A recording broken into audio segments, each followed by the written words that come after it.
Okay, welcome to the September 5th meeting of the Town of Plymouth, Massachusetts Advisory and Finance Committee at the Great Hall at Town Hall in Plymouth.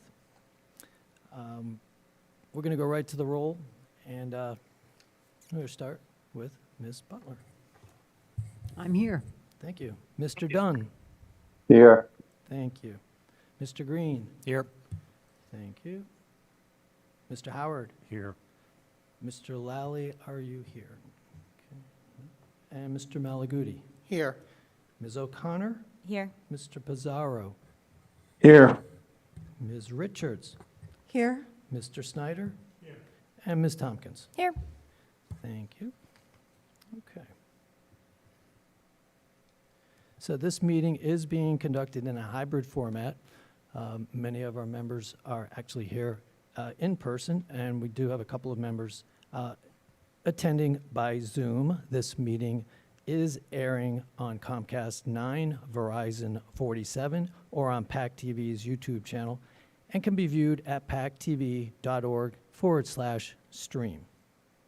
The ground rules here is any speaker giving public comment is allotted up to 5 minutes in which to speak. Public comment can be made at the beginning or end of the meeting or in regard to a particular agenda item the speaker wishes to be heard on.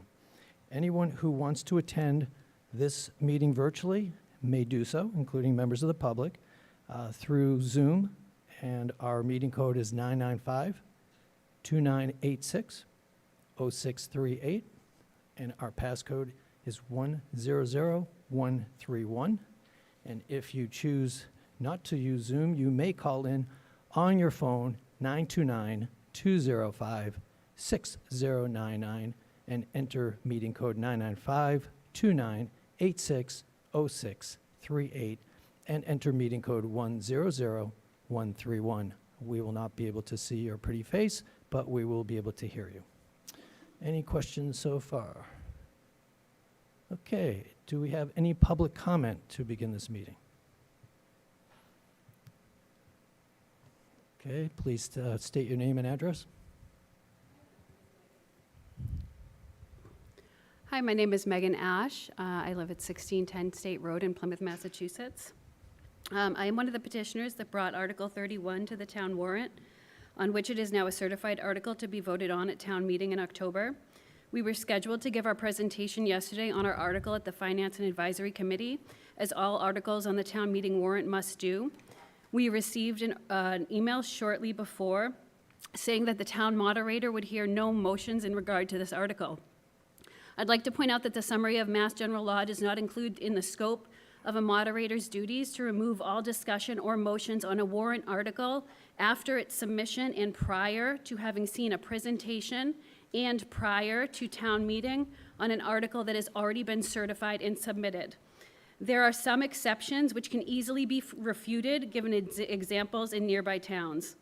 I also do not believe it was within the scope of the town moderator's purview to deny or overtly influence a committee meant to advise by determining the presentations they can and cannot hear, the ability to hear a presentation or making a ruling without motions made by that body. Anyways, we came to our scheduled presentation, and after hours of sitting through extensive presentations, lasting over an hour in one case, all regarding the building of condos and requesting funds in the hundreds of thousands of dollars, we were told that because of the moderator's ruling email, we were bumped to the public comment and not allowed to complete our presentation, and that is not right. So people come in and talk for hours about their articles in this committee that we all have to go to before town meeting, but when it comes to our article, we are silenced. Us regular citizens living here and raising a family and caring about issues that do indeed impact Plymouth, if we were able to give our presentation, and its place in history. What's the point of living in a historic town when we refuse to confront the history that unfolds before us every day? We are not America's hometown when we give platform to developers looking to squeeze as many people as possible into this town for the most profit. We are not America's hometown when we silence the speech of citizens because our town leaders don't like the topic and would prefer to hide under the blanket of town council's arbitrary opinions. like we are blind to the rest of Massachusetts and the power of Google. I urge each one of you to take your duties as individuals on this advisory committee seriously, and to question when the processes aren't being applied equally and in accordance with the law, and with respect to the people that are building a life here, not just using the land for financial gain. Thank you. Okay, thank you for your comment. And now we will move on. Any more public comment? Yes, I'm sorry. I should.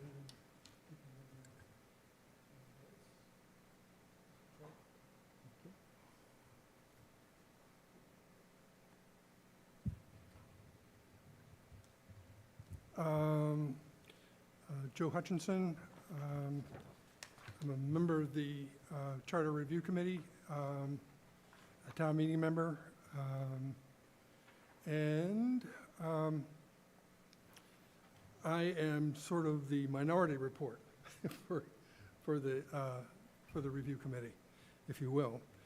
And I'll just begin by making pretty broad comments. I mean, I have a longish document that I'll distribute later, but I wanted to just make some brief remarks here. I believe that the audience for this charter is all citizens of Plymouth. I think everybody should have access to this. I think that town meeting members are primary users of this. I think every town meeting member should have a copy of the charter with them at every precinct meeting. Administrators also are an audience for this document. Folks like the town clerk, folks like, especially in fact, the planning director would be a primary audience. And then lawyers, last of all. Those are folks who actually interpret the charter, but don't necessarily represent a primary audience. I think that the proposal that you folks will be discussing tonight is a rewrite of the charter. It's removed references to Mass General Law throughout the document. And in fact, the changes, the four major assertions that committee members made along the way impact all of the charter chapters and sections across the entirety of the document. So Mass General Law was removed because of the belief that it need not be duplicated. Articles referring to Mass General Law need not be duplicated in a local charter. And the assertion was, I guess, that town meeting members or the public could query Mass General Law as easily, for example, as a dictionary. And that turns out to actually be not true. I tested that with Article 2-2. And basically, the language removed is a summary.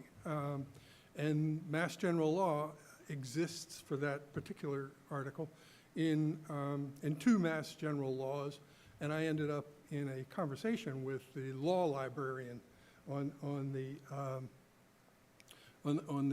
Commonwealth's Mass General Law website. It took me a couple hours to actually get through all that. So it's not an easy matter to just say, okay, let's dismiss Mass General Law. Also, the removal of major departments, establishment, duties, and responsibilities for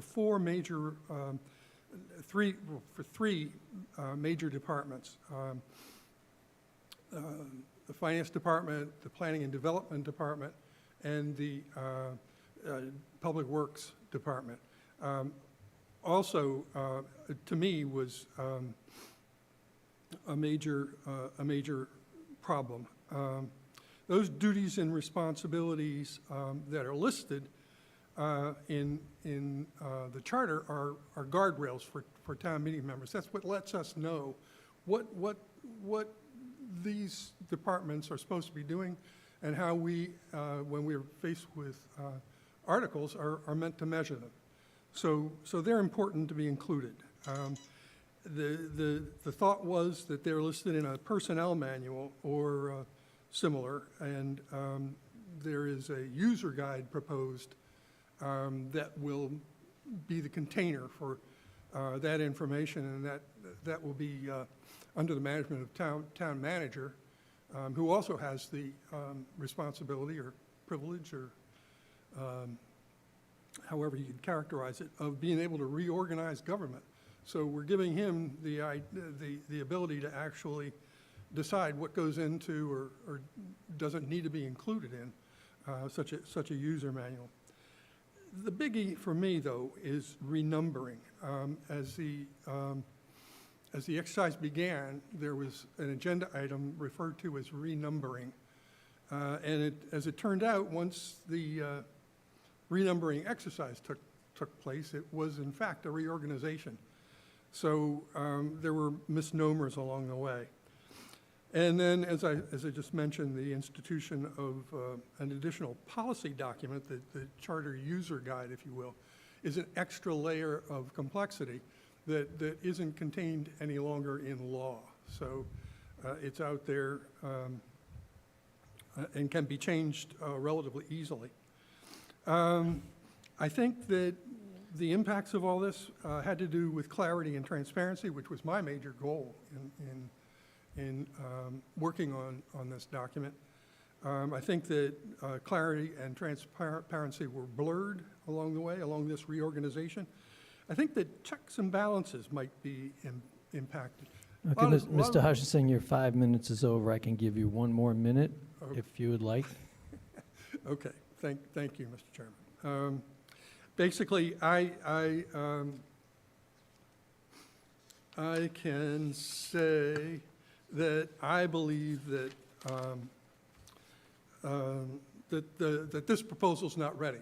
That you know, the work that got done is good work, and we can build on it. But I think that the deadline of fall town meeting was aggressive and not appropriate. It was. We're rushing now to get these 11 articles explained and into the town meeting charter, and I think we should take the time to produce an enduring charter and reject this one. Thanks. Okay, thank you, Mr. Hutchinson, for your perspective. Okay, so let's get to work. Our agenda items tonight is Articles 19 through 29. This is the Charter Review night at the Advisory and Finance Committee. Presenting tonight are Alan Costello, the Chair of the Charter Review Committee, and Steve Bulletin, the Vice Chair of the Charter Review Committee. And I'll let you guys take it away, starting with Article 19. Good evening. Thank you, Mr. Chairman. Thank you, members of the board. I appreciate you taking the time tonight to go through our 11 articles. My name is Alan Costello, and for the last 14 months, I've been a member of the Charter Review Committee. The last 4 or 5 months, the chairman of that committee. Now, like I said, the committee's been in existence since June, I believe, of last year, and it's sort of interesting how it came about. This is the first Charter Review Committee that was the result of an amendment that was put in 2017 by the last Charter Review Committee on how this committee was put together. There was, for the first time, a group, 3 individuals that picked any applicant and put them on the committee. And it worked really well. And I'm not just saying that because I made it onto the committee, but I thought it was a very good process. And at that time, they put they voted in 9 members and 2 alternates. And we started our work. Now, I'll just like to name quickly the members. I know it's a big night, but, and we have a very good cross-section of the members with us here this evening. So we have Mr. Bolton, who's the vice chair, Mr. Len Levin, the clerk, Mr. Hutchinson, who's a member of the committee, a member of your committee, Mr. Lawler, was doing double duty and a member of our committee as well. We have Betty Cavaco was a member, Michael Hanlon, Mr. Larry Pizer, Martha Voltrain. And we had some terrific help with town staff from Michelle Turner. And the group worked pretty well.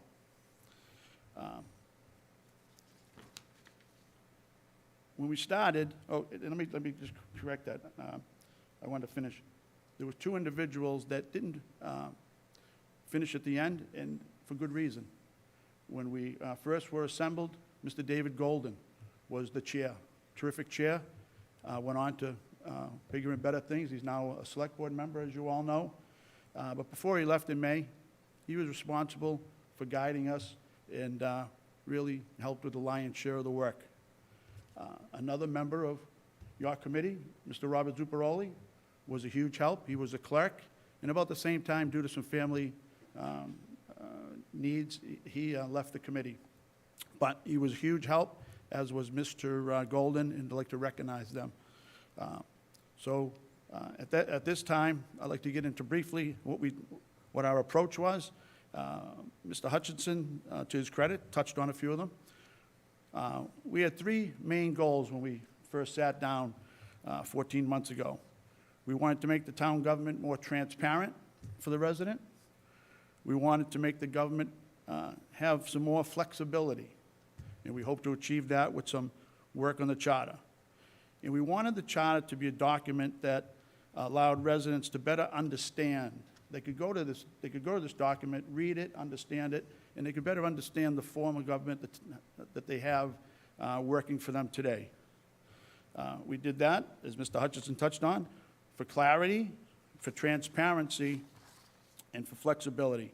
And I feel, after 14 months' work, and the document that you'll see tonight, and the town will see in the next couple of weeks leading up to town meeting, I believe, as a town meeting member for 12 years, is a very good piece of work. I think it'll go over very well with town meeting. So, I know in the interest of time, we'll move right along. So we have 11 articles. The way we structured our work for this fall town meeting is we put 11 articles onto the warrant. Now, the first article was an idea that we had as a committee. We took the existing charter that we have today, if you go on the website, and because of all of the different charter review committees in the past, there had been a host of additions and new amendments made to it, but there was not a lot of thought on how it was structured, so it was sort of just thrown on at the end. So what you ran into a lot of times were multiple places where you would find what the town manager did, what the select board did, committee of precinct chairs, even the advisory and finance committee showed up in multiple areas. So it was the hope of our committee to reorder it. It did 2 things. It made it easier for the upcoming changes that we were going to do, that we had the document in some sort of chronological order on how the town runs. And it makes for a good side-by-side comparison of what we have today versus what we could end up with in October. So that's the very first article that we did. That's number 19, Article 19, the first one we'll speak to, and Mr. Bulletin will come up and speak to that. The next 9 articles all relate to a certain chapter within our work, so it's very simple to follow. Article 20 takes care of Chapter 1, and the thought there is we could break it down in pieces. If there's something in there that people like or maybe dislike, it sort of compartmentalizes that item, and we can address it, fix it, add to it, and move on. But we don't lose the whole body of work, hopefully. And then the final article, which is mostly a housekeeping article, that will allow the town clerk, once all of the votes are taken in October, that'll allow the town clerk to take the document, renumber it, and then get it on the website so everyone can start to use it. So at this time, I know you had a busy night last night, a late night. I'd like to turn it over, and our hope would be, to keep it sort of fresh, that you may see different presenters on different articles, different chapters of the charter as we go. Some of us have a better understanding of some of the language and how it works, and I think it'll be a better presentation for you. I think it will speed things up at the end of the day. So I'll turn it over now to Mr. Bolton to speak on Article number 19. Okay, And so thank you while, very much. while Mr. Bolton is coming up to the lectern, I would like to explain to our committee that we will vote on each one of these articles. So we will have 11 votes separately. It's not a one package deal. Thank you. Mr. Bolton. Good evening. Thank you. Steve Bolton, Vice Chair, Charter Review Committee. Article 19, as the slide above you also says, is a reordering of our existing charter. In essence, it changes nothing. What it does is it moves the various existing provisions into an order that is easier to follow for the resident primarily, but for everyone. With the idea of transparency in mind, the one thing that became clear as we worked on the charter, and the Charter Review Committee reviewed every single line of the charter, many of them multiple times. So we are painfully aware of those instances in which we found things inconsistent within our own document. We literally found provisions that were directly conflicting with each other. So it was important for us as a group to say, okay, if we're finding this, imagine what a resident looking at this document for the first time, trying to understand our government, what they would face. If they wanted to know, okay, I understand we have a town manager. What does our town manager do? They would literally have to have looked into 4 separate chapters of our charter, including finding provisions buried without a heading anywhere. That's just unacceptable to us because it's just not going to create transparency if we don't have clarity. So we reordered the charter in a manner that will put all of the groups together with like functions and all of their responsibilities and functions together under their rubric. So again, as you look through the charter, you see we have a chapter that is townwide elected bodies and officers. And that's exactly what that is. You will be able to find who is elected townwide. Then you have the legislative branch, and you will find all of the things that go on with the legislative branch, and so on and so forth. But it is important to note that the reordering of the charter does not change anything. It merely creates an order. If town meeting does nothing more than reorder the document, then we will have a reordered charter exactly as it sits today. It's just things will be there together. I can't imagine that they wouldn't, because in some instances, at the very least, they will probably agree to take out provisions that literally conflict with each other, one after another. But nonetheless, that's the purpose of Article 19. And if there are any questions, of course, I'm happy to respond. Does anybody have any questions for Mr. Bolton on Article 19, the charter amendment to amend the existing Plymouth Town Charter to format proposed by the Charter Review Committee prior to making any changes to the existing Plymouth Town Charter as shown in the Town of Plymouth Charter Review Committee proposed amendments dated August 2024 as on file with the town clerk, or take any other action relative thereto. Mr. Howard, the floor is yours. Good evening, Mr. Bulletin. So with this reorganization, with the articles as structured, if A&F or more likely town meeting were to not pass one of the articles, would the proposed charter still hang together?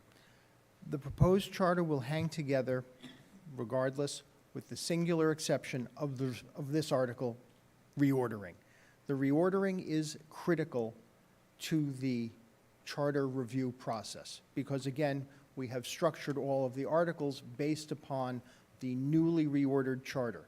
And that was done, as Mr. Costello indicated, in part because in order to be able to compare one document to another, our proposed changes versus our existing, we needed to put them in a form that could be easily followed. So when you review the proposed charter changes, what you see in every one of these chapters is black language is our existing wording.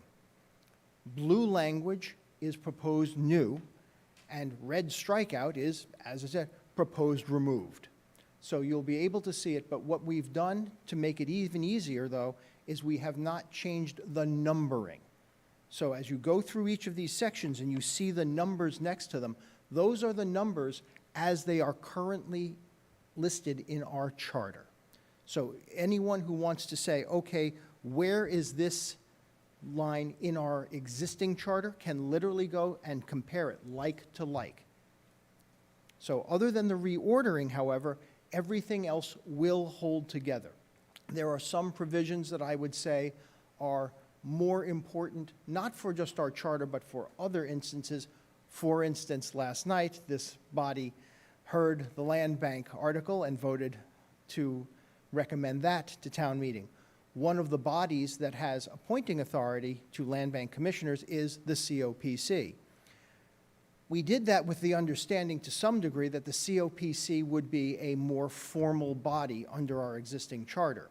If it were not a more formal body, that may present some issues at the state level, not within our local level, but at the state level. That's a different issue altogether, certainly something that can be explained as anyone has a question to, a little bit beyond the scope of this right now. But otherwise, any one of the changes that are proposed, if they are not adopted, will just stay as they are from our current charter, and you can continue to move on. Mr. Howard, would you like a follow-up? Okay. Any other questions for Mr. Bolton? No, seeing and hearing none. Ms. Tompkins, could you please make a motion to approve Article 19? So moved. Thank you. And Mr. Snyder, would you be so happy as to second that motion? Second. Okay, we have a first motion by Ms. Tompkins, seconded by Mr. Snyder. Do we have any discussion on our committee on proposed Article 19? Seeing and hearing none. Make sure we're not being over here. We will go to the vote. A yes recommends to town meeting that we approve Article 19, and a no is a reject. Ms. Butler, how do you vote? Yes. Mr. Dunn? Yes. Thank you. Mr. Green? Yes. Thank you. Mr. Howard? Yes. Thank you. Mr. Malaguti? Yes. Ms. O'Connor? Yes. Mr. Pizarro? Yes. Ms. Richards? Yes. Mr. Snyder? Yes. Ms. Tompkins? Yes. And so that's 10-4, 0 against, 0 abstentions. And so the Advisory and Finance Committee recommends town meeting approve Article 19. That brings us to Article 20, which is Chapter 1, Powers of the Town, to see if the town will vote to amend Chapter 1 of the Plymouth Town Charter as recommended by the Charter Review Committee, as shown in the Town of Plymouth Charter Review Committee proposed amendments August 2024, as on file with the town clerk, or take any other action relative thereto. Back to Mr. Costello. Thank you, Mr. Chairman. Quickly, before we start Article 20, I meant to ask this. What was included in your packet? Do you have a copy of the document we put together over the last 14 months? We have a 40-page document. Okay, and do you have the breakdown that we might have? Because my point is, this presentation goes along with the 7-page breakdown per article. It's paraphrased a little bit, but if you had any further questions on how it reads, I can add to it. But this presentation goes along with the 7-page document. I don't know I do if that not went out. believe we have that. We have the marked up version of the proposed charter, but not the 7-page. Oh, okay. I apologize. It's basically here on this PowerPoint, and I'll make sure that we get it if there's any question. But what it does, it's just a few bullet items to sort of break down what happens in each of those chapters. So, right this minute, on Chapter 1, this is the table of contents, it would be powers of the town, exactly how it reads today. And the changes in this article are primarily grammatical. And that is a constant theme throughout all the other articles. A lot of the grammatical corrections weren't addressed or called out. They are called out per what Mr. Bulletin said, per a color blue or a color red, but we don't make note of each of the grammatical corrections. But in Chapter 1, there were some small modifications in the definitions. One of them, if you go into the 40-page document, is where it pertains to town meeting members versus town meeting the event. Everyone, well, I'm guilty of it, most people are guilty of it, we sort of use the term town meeting very interchangeable, whether it's at the actual meeting that happens on Saturday morning or is the group of people that go in and vote. It just gets used interchangeably, and we wanted to try to straighten out that definition. The other definition that had a small extension on it was the definition of precincts, and if you go through that, you'll probably see that in blue. That also came up on a code study that the town clerk did. It's what's the definition of a precinct? We just added the fact that it's the division of the town into certain wards or precincts per se for the purposes of voting. The purposes of voting wasn't there, so the definition as it stood in the previous or the present charter didn't make a great deal of sense. So that is Article 20, Chapter 1 in a nutshell, grammatical and a few updates to definitions. Any Okay, questions? thank you, Mr. Costello. Do we have, yes, back to Mr. Howard. The floor is yours. Would you agree that precinct is also the basis on which the COPC is staffed? Membership is decided? Yeah, without a So doubt. it's that's not just voting. It's also determines the membership of the COPC, which No, you- that's a good point. you've You're said right. is important. Does both. Let's see how that would work in there. Precinct, the word precinct shall mean the areas into which the town is divided. But you're right, we've added for the purposes of voting, but you're right, they could have also had an addendum to it said, for the purposes of how COPC is arranged or derived. Very good point, and I'll bring that back. But that, in a nutshell, is Article 20. Any other questions for Mr. Costello? Hearing and seeing none. Ms. Richards, would you be so kind as to make a motion to approve Article 20? Make a motion to approve Article 20? Thank you. And Mr. Pizarro, would you be so kind as to make a motion to second that motion? Seconded. Okay, thank you. Any discussion on the committee on Article 20? Yes, Mr. Snyder, the floor is yours. I think that my colleague made a good suggestion. Is that something that could be included in our vote, the addition of a couple of words reflecting the COPC? I would have to go back. If that's a substantive change, we may be late because the draft has been accepted, but it's something that I think we can talk to the assistant town manager about as a committee, because I think it warrants at least addressing it. It hits the nail on the head, he's right. It's something we didn't think of. Okay. But Okay, so does this committee want to table this until the language is in the charter?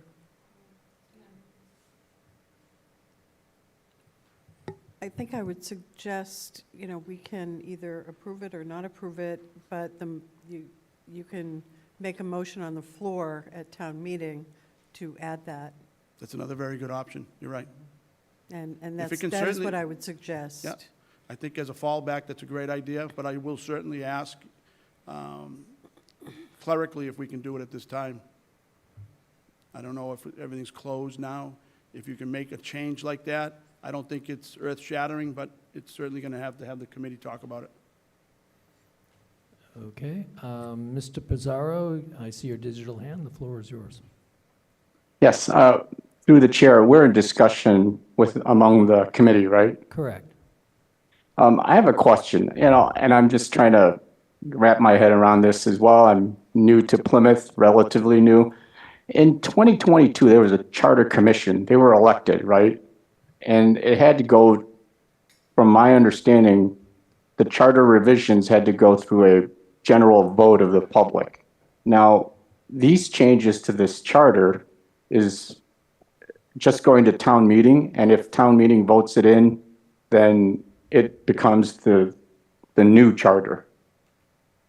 Can someone help me with history, a little bit of history around the charter commission that was in 2022 and what this review, I assume the review committee was appointed. All right, I will call on Mr. Bolton to help. Yeah, at this time, answer Mr. that Bolton will question. address that, but there are two things. There's a charter commission and a charter committee. Go right ahead, sir. Thank you. Thank you, Mr. Chair, for the opportunity to clarify and to answer Mr. Pizarro's question. So there are two separate bodies. A Charter Review Commission has certain authorities. They have the authority to change any and every aspect of town government. But because it is such an overwhelming and sweeping possibility, those changes must be approved by a vote of the residents. This is a Charter Review Committee, statutorily different in that its authority to make changes or recommend changes is limited. For instance, this body is not allowed to change the form of government. This body cannot change whether or not a position is elected or appointed. This body cannot change whether or not someone's position exists at all if they are an elected official. We can't eliminate an elected body. So, for example, some towns have an appointed ZBA, other towns have an elected ZBA. Ours is appointed. This body cannot recommend changes to that. There are a whole host of other things that we are not able to address statutorily. So that's why this is different. Now, regardless, the charter does still need to be approved. Any changes voted on by town meeting still does need to be approved by the state. There's a review by the Attorney General's office to ensure legal compliance with everything that we're supposed to do and that the town is supposed to do. Okay, does that answer your question, Mr. Pizarro? Yes, it does. Thank you, Mr. Bolton. Okay, thank you, Mr. Bolton. Yes, back to Mr. Howard. During my review of the proposed charter revisions, I've identified a number of items that I hope that the Charter Review Committee will consider. And as such, tonight, I would prefer not to have the advisor in finance vote negatively on these articles. I'd rather see it go to town meeting and have the Charter Review Committee incorporate the feedback that you received there as well. So unless there's a grievous difference between the Charter Review Committee's proposal and what I believe should be in the document, I'm inclined to go ahead and vote favorably on these articles. So I'd like to see us proceed with the articles this evening. Okay, thank you, Mr. Howard. Any other discussion on Article 20? Okay, hearing and seeing none, we will go to the vote. To approve or recommend recommend town meeting approve Article 20. Ms. Butler? Yes. Mr. Dunn? Yes. Mr. Green? Yes. Mr. Howard? Yes. Mr. Malaguti? Yes. Ms. O'Connor? Yes. Mr. Pizarro? Yes. Ms. Richards? Yes. Mr. Snyder? Yes. And Ms. Tompkins? Yes. That's 10 for, 0 against, and 0 abstentions. The Advisory and Finance Committee recommends town meeting approve Article 20. That brings us to Article 21, which is Chapter 2, Townwide Elected Boards and Office Holders, to see if the town will vote to amend Chapter 2 of the Plymouth Town Charter as shown in the Town of Plymouth Charter Review Committee proposed amendments August 2024, as on file with the town clerk, or take any other action relative thereto. We're back to Mr. Bolton. Thank you, Mr. Chair. Article 21, addressing Chapter 2, Townwide Elected Boards and Officers, is the first chapter in which we have some real substantive changes that we are recommending. None of those substantive changes relate to the Select Board. The Select Board's goal, responsibilities are essentially the same. And let me just say, for the clarity of the members, one of the focuses of the Charter Review Committee, one of our overriding practices, was to draft language that assigned responsibilities to various bodies, but not create the way that those bodies necessarily have to carry out those responsibilities. In some instances, that description, that determination, is required to be in the town bylaws, and should be in the town bylaws. Because if we need to make changes to the way a body carries things out, it is much easier to change a bylaw than it is a charter. And in some instances above and beyond that, we've even said, rather than even put it in the bylaws, it should be a regulation decided by our elected officials, most notably the Select Board, so that those bodies can change things if necessary in an emergency matter. If recent events for the last couple decades, but certainly even COVID as the most recent one, has shown us, there's often a need to address changes in a rapid fashion. And if we are bound by details in our charter, we can't easily address that, whereas we are able to do so otherwise. So we tried to make the government a little bit more flexible by removing the detailed description as to how to do something. That said, we did create some additional detail when necessary. The first instance where that occurs is in the planning board section. There were changes that were recommended to allow the associate member's role to be expanded. As a former associate member of the planning board myself, I can appreciate this, that as an associate member, we're suggesting that they be allowed to vote on the same types of things that other appointed bodies are, like the ZBA. Most notably, for example, the planning board hears all special permits and gives an advisory opinion to the ZBA. There's no reason that an associate member shouldn't be able to give an advisory opinion in the event that a full member is not present that time. It just will make it a little bit better in terms of making sure we have a fuller board and that our associate member is engaged and hopefully a valuable additional member. Given that they are sitting there and doing all of the work, we'd like to get the benefit of their participation. The other change that was recommended for the planning board was to address the master plan. This was something that came up many times, both in terms of the Charter Review Commission and in the process of seeking approval for the update of our master plan. A question that was asked frequently, including by this body, was, okay, how are we going to enforce it? Well, this is one of those answers. This was a recommendation that was made initially to the Charter Review Commission and was then again made to the Charter Review Committee. The proposal is again to create regular updates of the master plan on a scheduled time, at least every 10 years. Now, again, not a huge jump, but better than the 20 years that we've been waiting in between the ones we've been doing. That's been problematic. And the other major change was to require that every body in this town that makes a substantive determination on a proposal be required to see a certification by the person making the proposal that the proposal complies with the master plan and identifies where in the master plan that can be found. The goal here is to make sure that the master plan is on the mind of any authority in town making a determination. We can't require them in any way, shape, or form to do their duty, but at least we can highlight that it is their duty, that they have to verify this. There has to be presented to them. That way, we all know, as a citizen sitting there, if a proposal comes forward and that's not in there, that shouldn't go forward. And if it is in there, we'll be able to follow it. So that proposal change is being made. Those are the proposed changes for the planning board. There is no substantive changes recommended in this chapter to the town moderator's position. There is one significant change to the school committee. The school committee provisions are somewhat a mirror of the state law. There are 3 requirements contained in state law that a school committee must follow. Our charter contains a 4th. That 4th responsibility is the responsibility to maintain school facilities.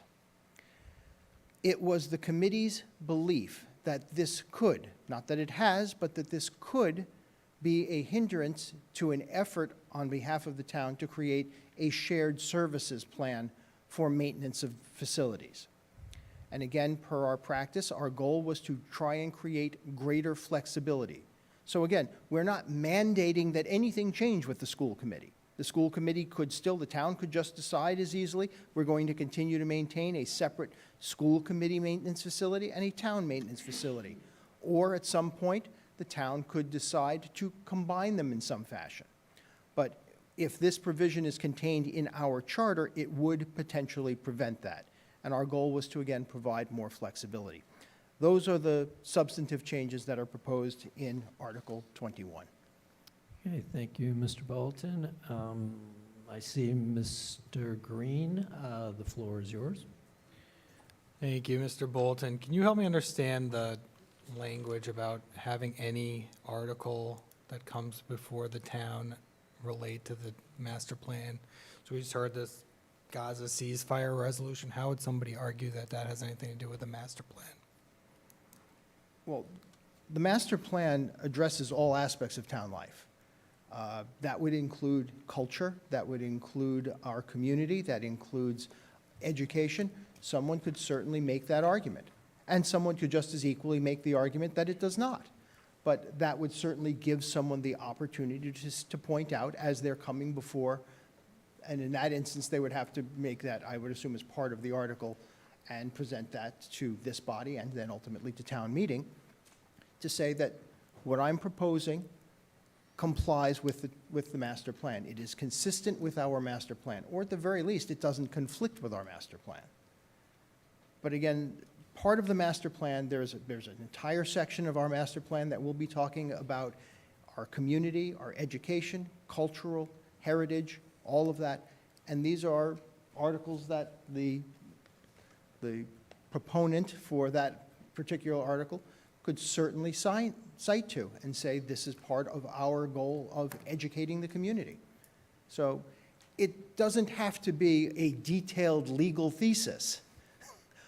Merely to say, I've looked at the town master plan and I believe this is in compliance with it, and here's why.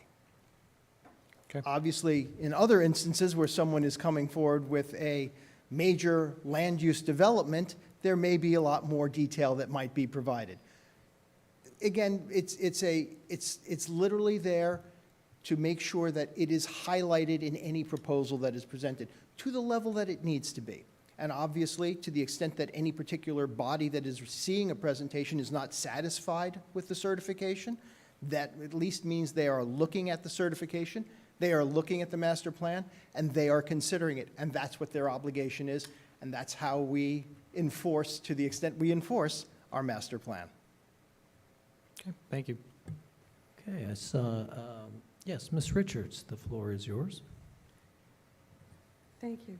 I had a question regarding the select board. You had said that there wasn't any changes with the select board, but I did see one red area regarding vacancies. Now, is that something that's covered under Mass General Law? I believe it is. And so I'll address that comment that was made earlier about removing things from Mass General Law. One of the things that actually came up from recently, even with the code consultant, is they have pointed out that there is language in our charter which makes reference to either statutory provisions or statutory language, which has since changed. The state regularly changes our laws, and if we are citing to a law that has now been changed, our charter is now inconsistent with state law. And that creates a problem, especially if somebody needs an interpretation and they're saying, well, you have to comply with this section. Well, that section has now been deleted and it's been subsumed by another section. But we don't say that in our charter. So the reason we took it out was so that we are never in conflict with state law. In many instances, we have actually made just a reference where we even feel it's necessary to say in conformance with state law. But we take out the specific references so that we don't end up with that circumstance in which we're citing to a legal provision, a statutory provision or some other body, and only to later determine, gee, that's been changed and we're now not in conformance. And I understand that, and I would look at this and say, well, vacancies would be in the Office of Selectmen would be filled according to Massachusetts general law. But we could literally say that for every paragraph in the Understood. entire charter, because everything is done, and that's what we Yeah. tried to do, just Right, from a shortening standpoint, to make it Understood. clear. I was just curious, because it was, you had said that there was no changes in the select board, and then I said that I saw the red line, and it just jumped out at me. I do understand that, and I do thank you, that's a good point to make, and we'll certainly continue to make that as a presentation statement. That, as I said, there are no substantive changes. You're right, what we did do was we did a language change merely to remove duplicative language from state statute. Thank you very much. Okay. Ms. Tompkins, the floor is yours. Thank you. I just wanted to know if the school committee or the superintendent was notified or consulted about the removal of the fourth responsibility, and if they had any thoughts on it. In terms of consulting them, no. They were invited to come speak. They did come speak, but this particular provision was not discussed in any detail. We will be presenting to the school committee and discussing it. I imagine they will have quite a bit to say about it. But again, what we did as a charter review committee was to simply say we are setting forth this general parameter of creating greater flexibility. It is obviously up to town meeting to determine whether or not that is something that they wish to do, and it's certainly well within the school committee's right to say and argue against it. But we believe, as a committee, we believed collectively that this was something that would give the town greater flexibility in the future. Thank you. Okay. Yes, Mr. Howard, the floor is So yours. thank you, just to build on that point. So you're not saying that the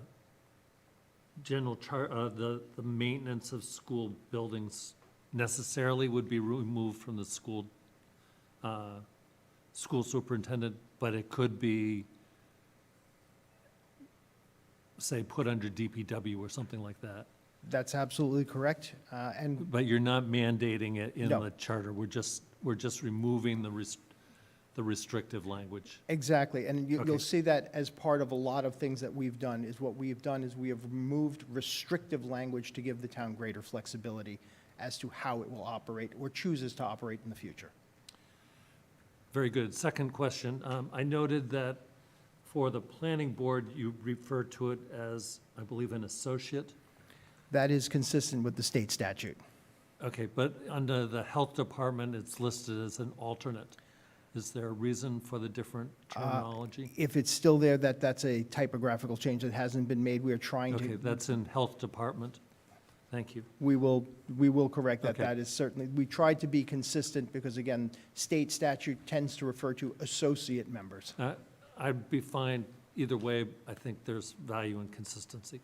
Okay, third, final point. I know that for the advisory and finance, new membership, you talked about an appointing body. That is correct. So under appointments, we retain the same language that the select board shall appoint. Was there consideration given to using the similar appointing body instead of the select board for these myriad of other positions? A lot of these other positions are actually statutorily required to be appointed. So for example, if we have a statutorily required body, their statute tends to identify who appoints that body. In terms of the charter-created committees, we looked at other options for that, if that was something. But we also didn't make changes to things that we felt were otherwise consistent with what had been going on and working.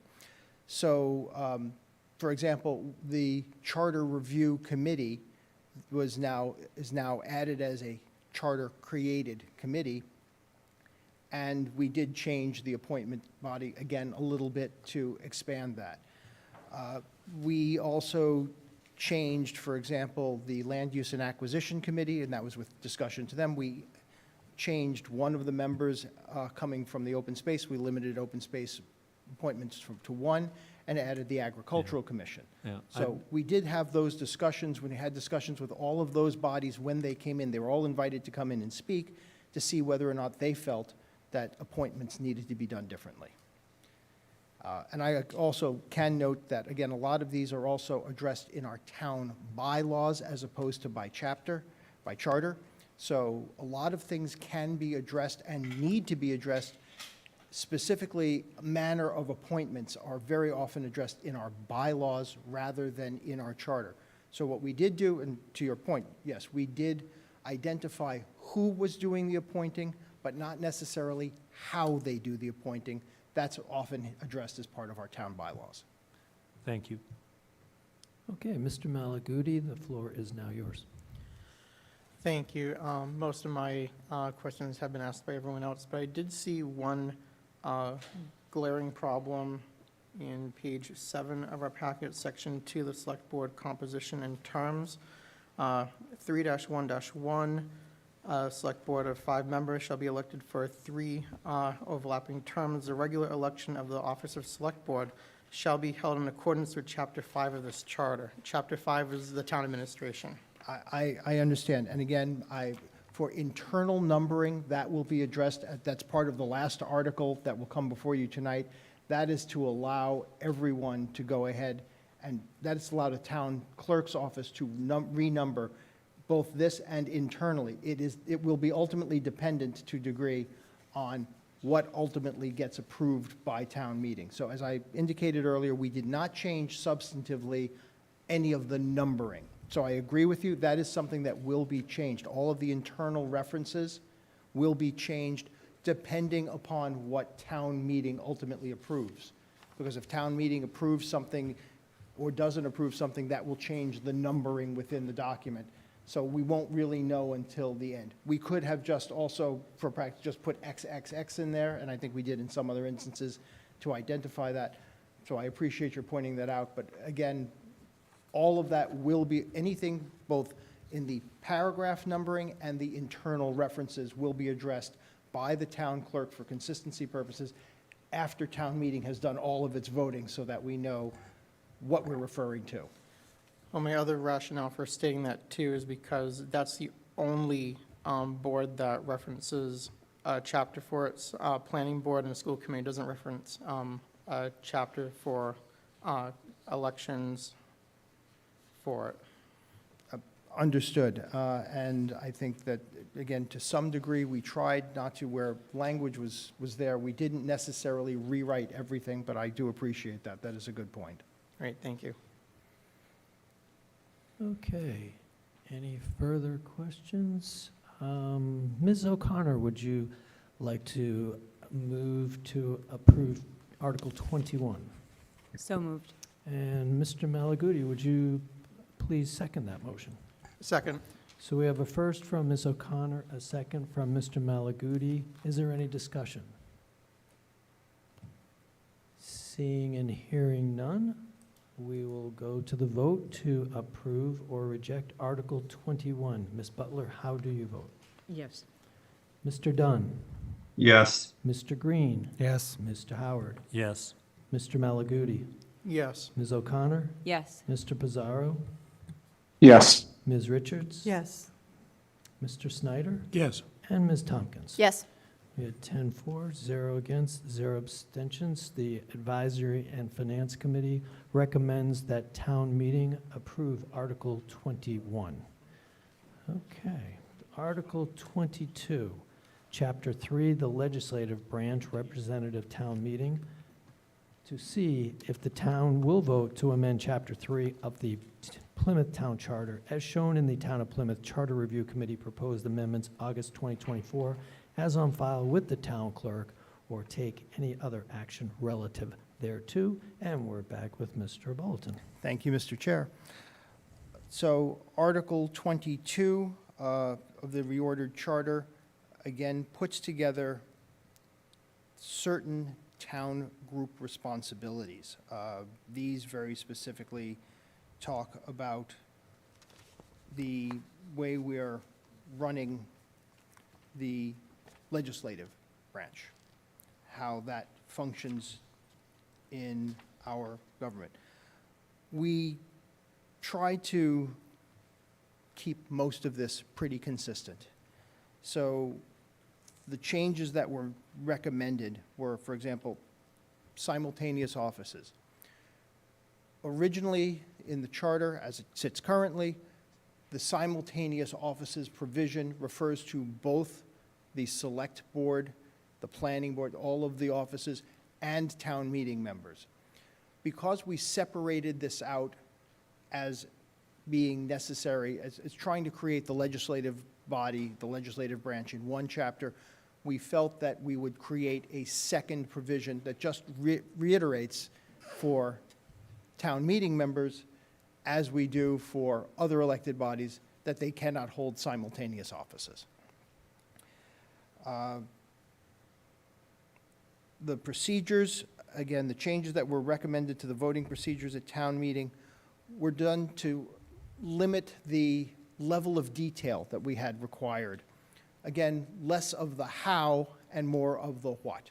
You have to take a roll call vote, whether that's a verbal vote, an electronic vote, a vote in the ether in the future, a vote from our cranial implants if certain people ultimately elect to get those, whatever it may be in the future, as long as it's a roll call vote, we're satisfied with that. So again, it's less the how to operate and more of the just describing what needs to be done.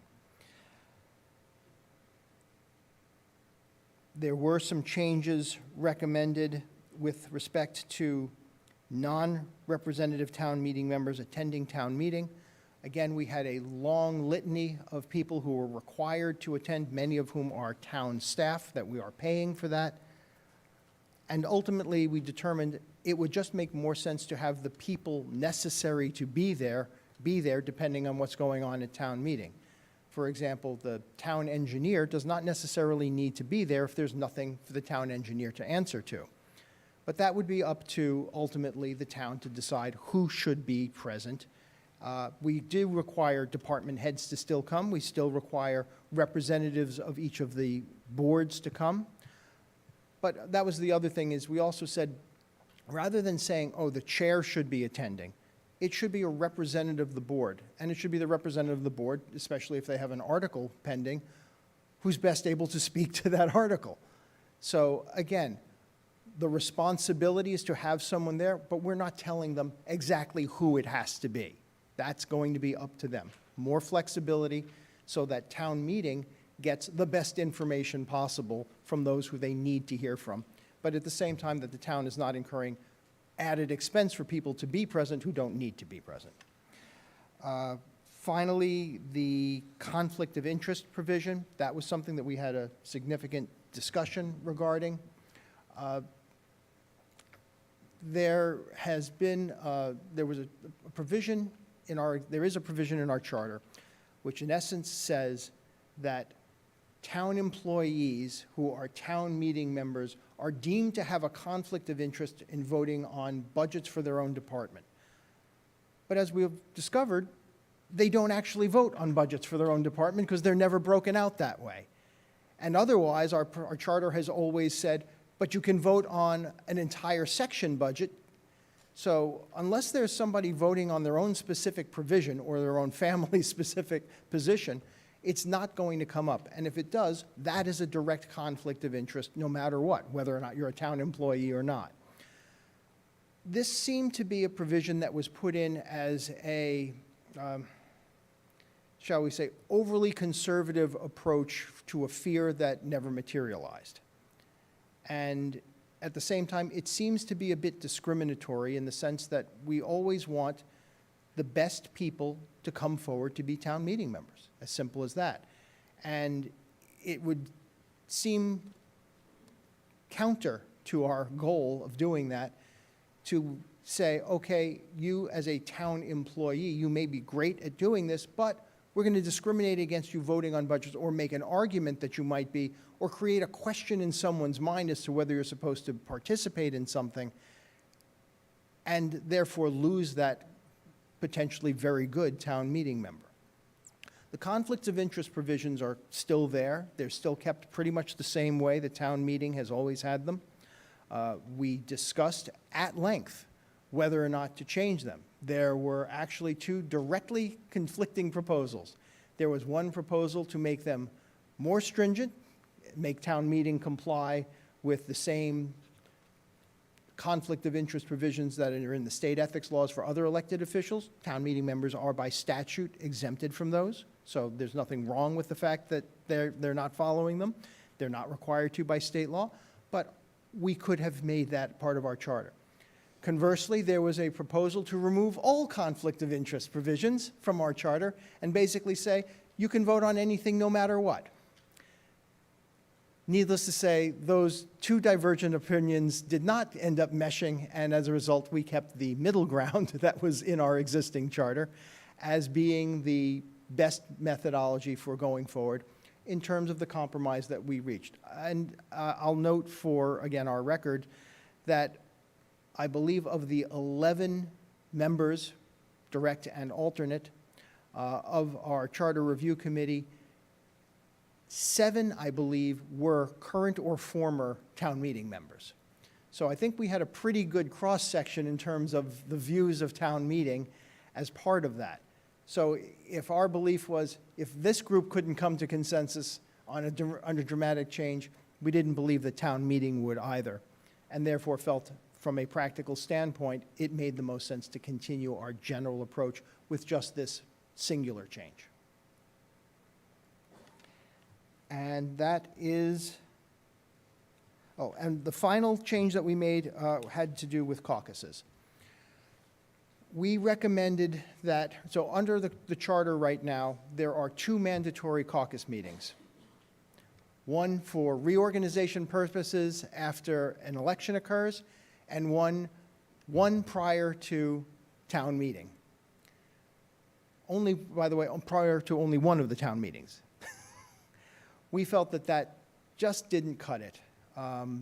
As former town meeting members and as the public commented, they wanted to at least ensure that if there were going to be opportunities to express themselves, if town meeting was going to be their portal to express their opinions or their concerns, there needed to be more meetings, guaranteed.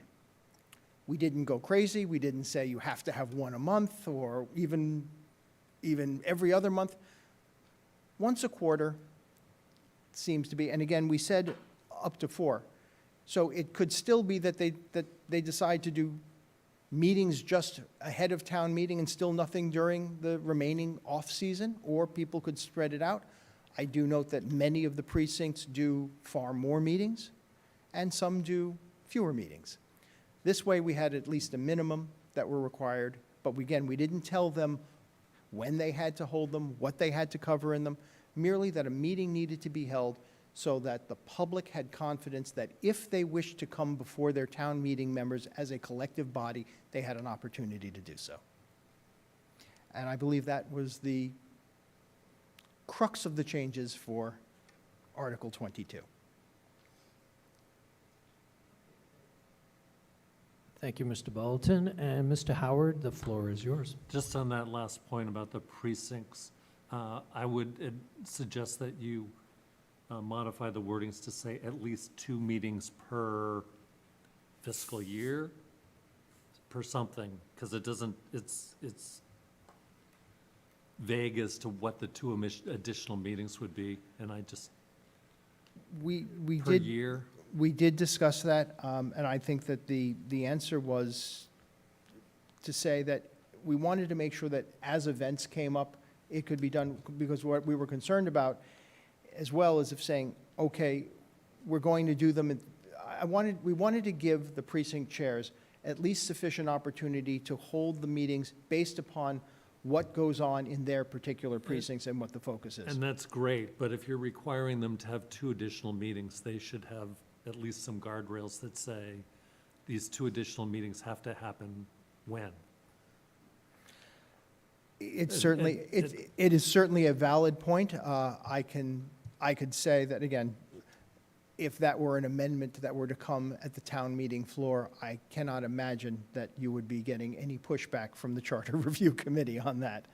We didn't elect to do that, but at the same time, if that's the way town meeting were to think this would work best, we wanted to give them as much flexibility as possible. If town meeting is willing to impose more restrictions on itself or clearer definitions and guidelines on itself, we are fully in support of that. Okay, thank you, Mr. Bolton. Mr. Dunn, I see your digital hand. The floor is yours.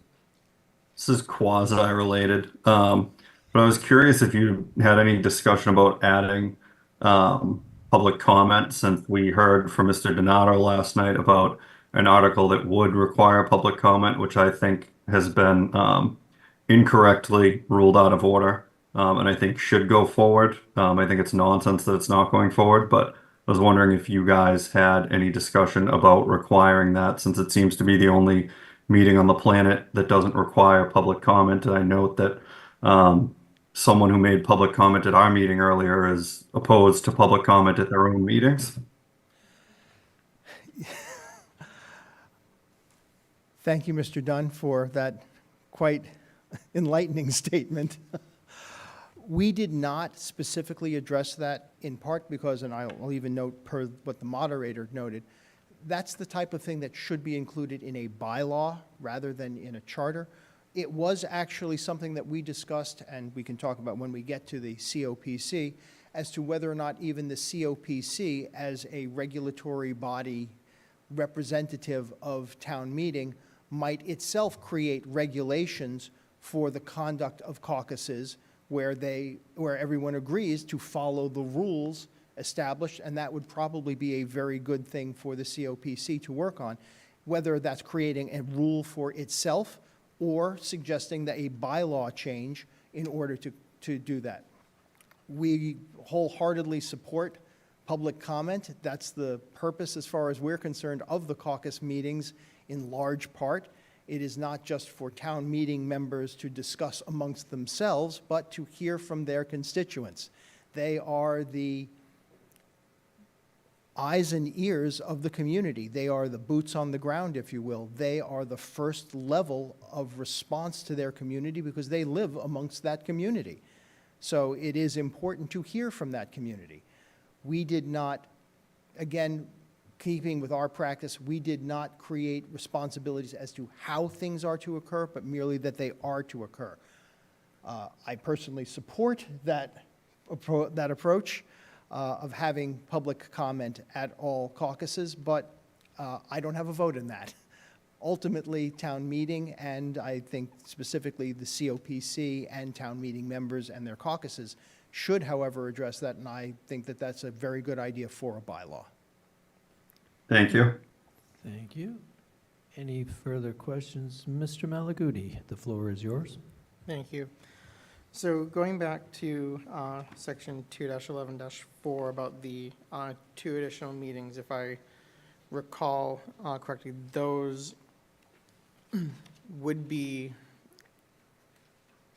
required for the precincts to actually hold, because a few precincts, and I have been privy to a couple of them that I've been on, we don't usually have really any public that comes to any caucus, no matter if it's the regular ones or these proposed additional ones. So I'm just stating, because we always had the ability, we actually called a caucus a month after reorganizing because of a citizen concern or something, but we usually have nothing even to discuss about, even amongst ourselves. So it sort of seems to me a little odd to be required if there's really nothing and calling members for nothing, and we may not even have a quorum.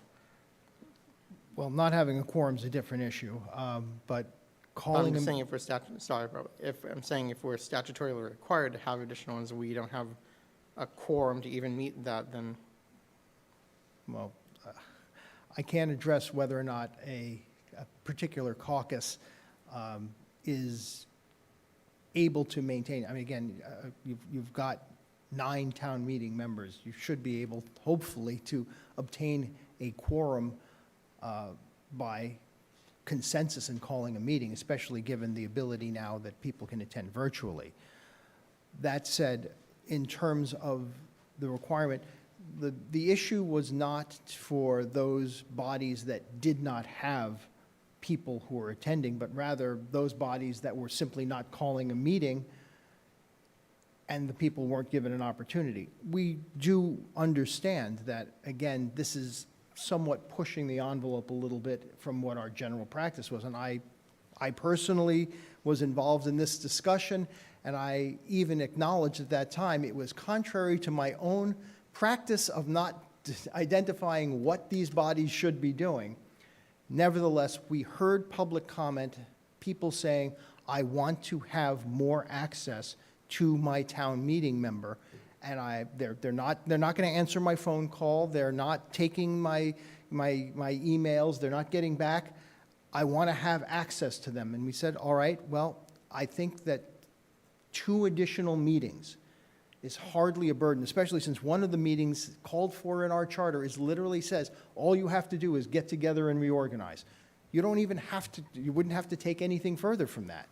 So part of that is to ensure that there is an opportunity. If the worst case scenario is, you know what, you schedule a meeting, you get 5 precinct members, no member of the public gets together, you say, all right, you know what, we've done this, we've advertised this, we've offered the public the opportunity to come and talk to us with their concerns. They chose not to do so. We are adjourned. I think that is a minimal imposition on town meeting members versus the potential benefit to the community. But I think that was the general thought of the committee. I don't want to speak for the entire committee without going through the minutes itself, but my recollection was pretty clear on this one. We talked about this at great length because there was a discussion as to whether or not we should require more meetings than this. And we talked about that and we said, no, we just want to make sure that there's at least a semi-regular opportunity if the community wants to speak to their town meeting members to have that opportunity to do so.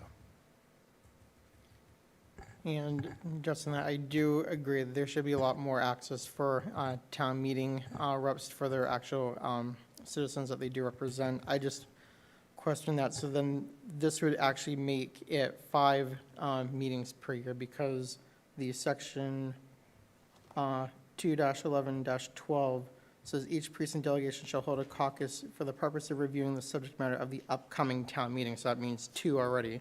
And then the one above that, section 2-11-1, is the reorganization. So this will make 5, not 4. That is correct, yes. But given that the reorganization is typically just done as a reorganization meeting, we didn't consider that necessarily a guarantee of a substantive meeting for the residents to participate, especially given that they really wouldn't have much opportunity of advance notice, given that there's a pretty restrictive time frame by which that meeting has to be held in order to do the reorganization and report.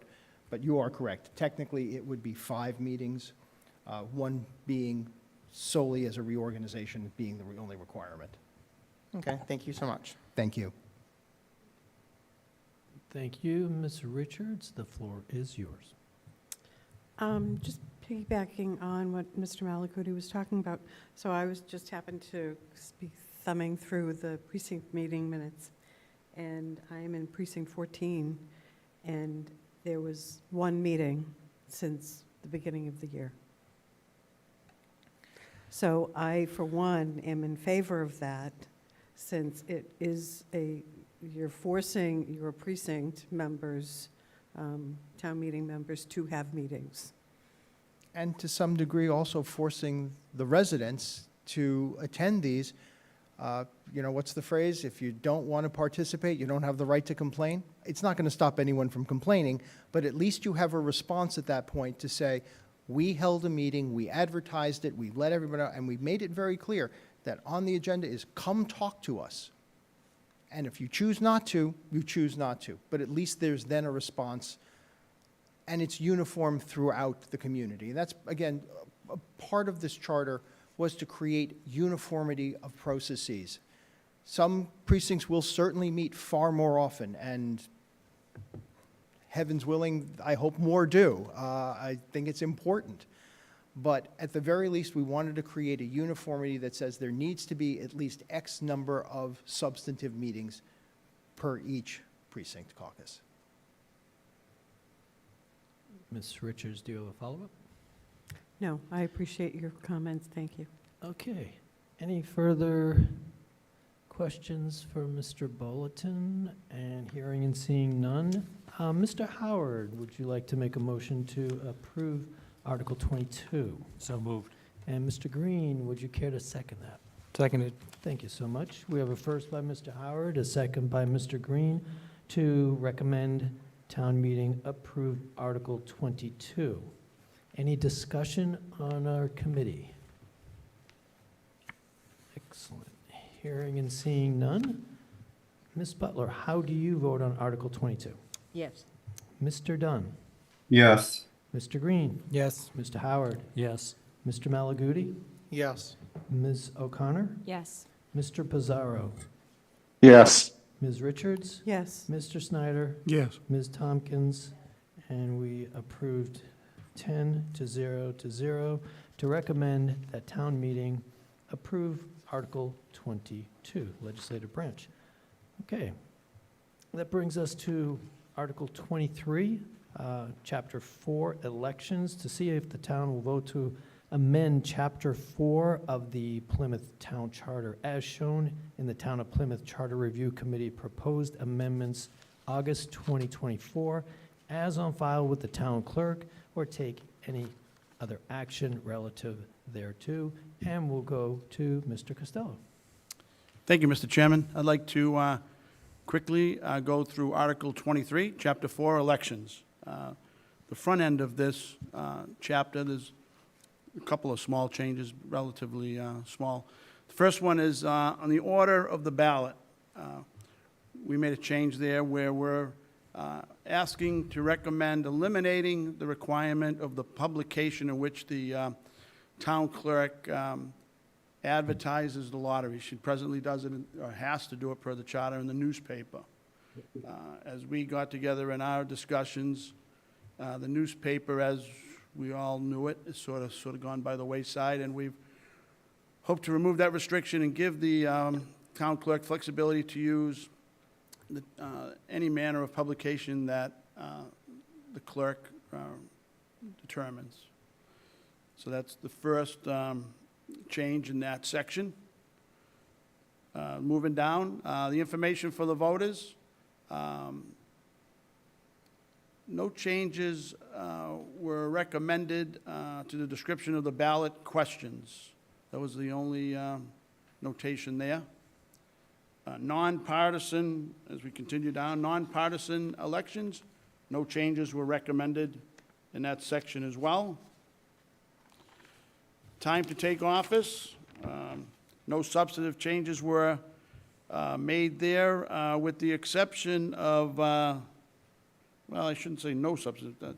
We moved that from 30 days to 20 days. We felt 20 days was adequate for a newly elected official to get into the town clerk's office and be sworn in. So that was a change that was made. Moving down to the section of nomination for representative town meeting members, we wanted to recommend eliminating this section due to the fact that it's covered by state statute. Referenda, that section in the chapter, no changes were recommended there other than some clerical changes. Then we start to get a little bit into the, not major changes, but they have a little bit of ramification. Nomination for, recall of townwide elected office holders. In this particular one, we're recommending to streamline the process for seeking to recall an elected office holder and reduce the number of initial signatures required to create the recall petition, but not to change the total number overall. There was another high bar, I believe, that we've eliminated. We recommend to eliminate the requirement of a 20% voter turnout for a voter recall to be valid. And sort of topical, this was brought up last night at your meeting, sort of in passing, but it was spoke to about the difficulty in the recall, to recall an elected official. This bar of 20% voter turnout has been very, very hard to achieve on even elections that talk about form of government that we have. So we're asking that we reduce that or eliminate that 20% bar. Let's see, and also the other change we had on the recall was to eliminate the 180 days prior, at the beginning of someone's term, and the 180 days to end out their term. That's a provision that was sort of a safe haven for an elected official. In our present charter, no action can be taken in those two periods. We're asking town meeting to look at that and to consider eliminating that provision. So that is Article 23, Chapter 4, I believe. Chapter 4. Okay, thank you, Mr. Costello. Mr. Snyder, the floor is yours. Thank you, Mr. Chairman. Just a quick question on why did the committee decide to remove the ballot phrase candidate for reelection?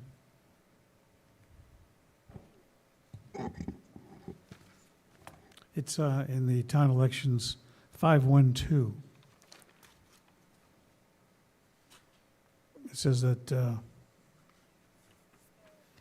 ballot shall identify candidates seeking reelection with the phrase candidate for reelection placed next to the candidate's name. That's crossed out.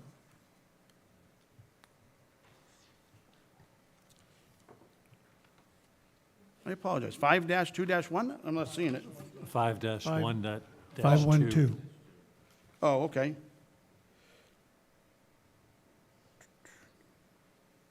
Second paragraph under Chapter 4. Yeah, excuse me, just give me one second. I'm not familiar with that, to be honest with you. Yeah. Mr. Bulletin has a memory of the conversation. I'm going to let him take care of that. Thank you.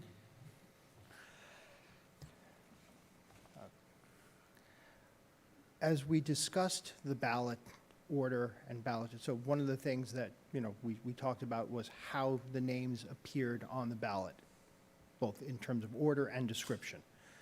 And the goal that we had at that point was to make it as equitable as possible, so you weren't creating a perception of favoritism as a re-elected candidate versus as a new candidate. It was a discussion that was had. I believe that this was actually something that our former town clerk, Mr. Pizer, started the discussion on as far as his recommendation, but this was ultimately discussed as we talked about various aspects of how names appeared. So this was done, as we talked about, the lottery and the clerk's role earlier in terms of that.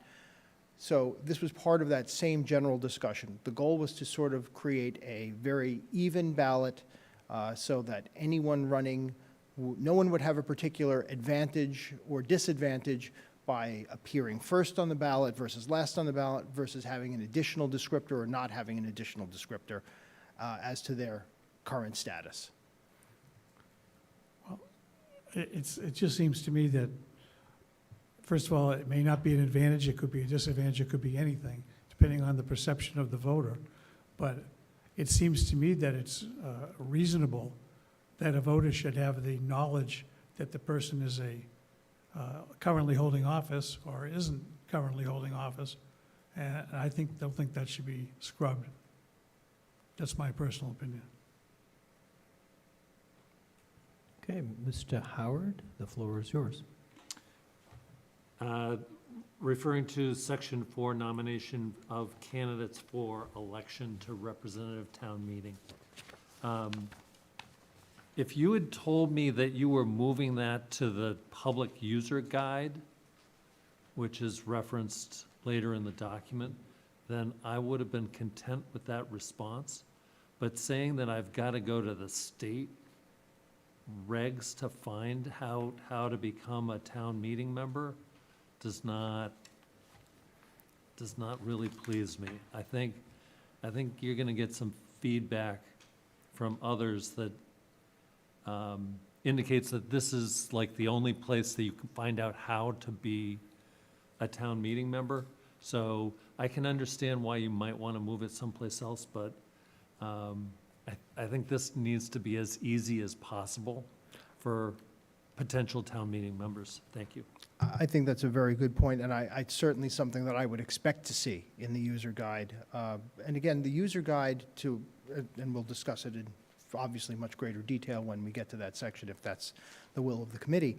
But the user guide, the determination as to what goes in it is not just left to the town manager, but in essence to each body. The responsibility of each body to provide the town manager, and more likely now our town communications director, with a descriptor of the important aspects of their role will be part of that. So I would expect that town meeting, in providing its descriptor, will include that very important aspect.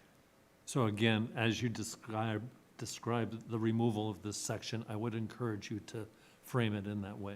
Thank you. Thank you for your consideration, and thank you for your comments. Appreciate it. Okay, Mr. Pizarro, I see your digital hand. The floor is now yours. Thank you. Through the chair. Mr. Bolton, just kind of coattailing my colleague on Section 4, striking out that whole section of requiring not less than 10 registered voters of the precinct. What's the thinking there? I mean, I had to do that for being a town meeting member, and I think it's a great way to meet your members, the voters in your precinct. I'm sorry, I'm going to ask you to direct me exactly to where you're speaking. Thank you, okay.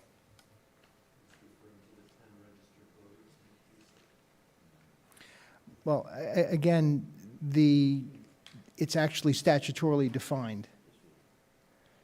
It's actually statutorily defined as to what signatures are necessary, all of that. So part of it is to make sure that we don't end up in conflict with state law. If state law, so for example, if state law were to turn around and say, you now need 40 signatures, we don't want to have a charter that says 10 and have someone say, well, I followed the charter and the charter said this, and someone said, yes, but we're in violation of state law and that doesn't apply. So the goal, again, was to avoid these types of conflicts. And I do appreciate, you're right, it is sometimes it is difficult in terms of saying, go look at state law, or go look at this, or go look at that. The purpose of the charter, however, is not to be the overall ending document for people. It is really the highlight document for people to look at. We unfortunately, as a town, regularly forget about our bylaws. Many of our bylaws have not been updated, and I looked at one particular section. The last time it had been updated was 1978. It is now in conflict with our charter and itself. So we need to be better about that, and that's part of the communications aspect of this, which is to encourage the town and indeed direct the town to be more communicative with the residents about such important issues as how do you run for office? How do you communicate a problem? How do you understand something to be done? How do you get involved? How do you petition? All of those things need to be set forth, but setting them forth in our charter becomes a problem because we then end up with conflicts with either state law or our own bylaws. So the goal was to try and eliminate those conflicts by making sure that they are put in one place and one place only. If they are a binding place, like the charter or the bylaws, they need to make sure that they're left to be consistent.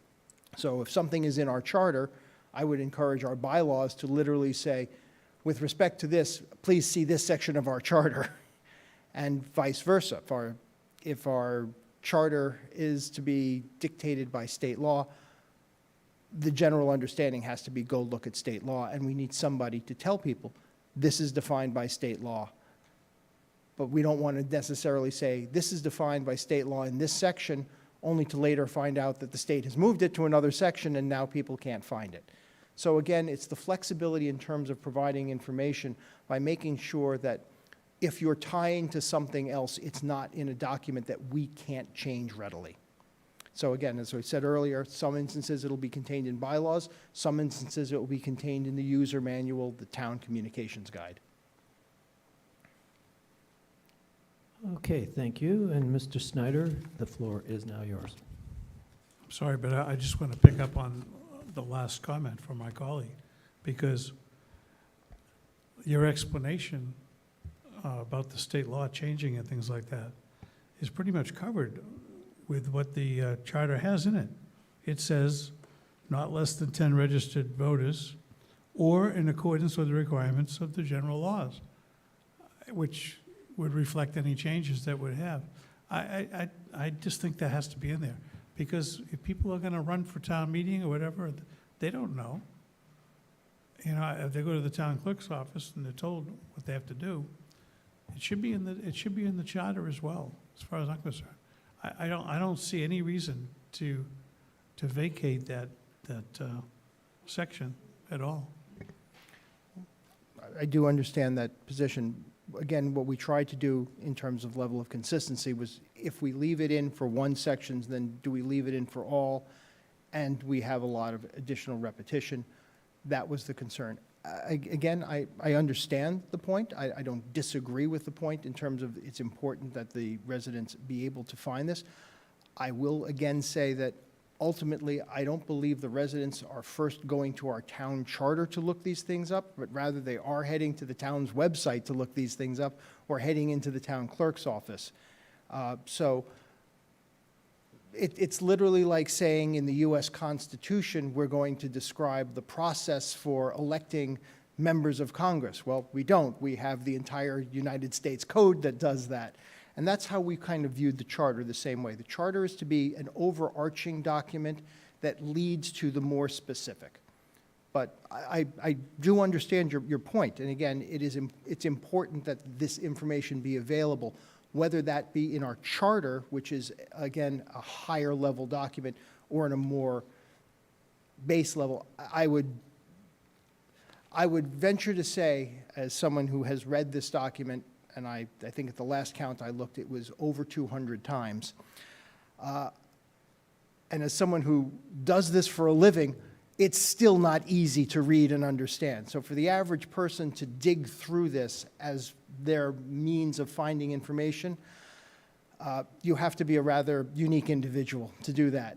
But that said, I certainly agree with the general point that this information needs to be readily available, and I would encourage the town and town meeting in particular to, as we go through our bylaws, and we will be doing a complete bylaw overhaul, regardless as to what happens with this charter. I know the town clerk is already in the process of doing that, but regardless, given that there will likely be changes, whatever those changes may be that town meeting approves or does not approve, that there will likely be changes, we will need to make sure that our bylaws are comporting with the changes that are made by town meeting to the charter.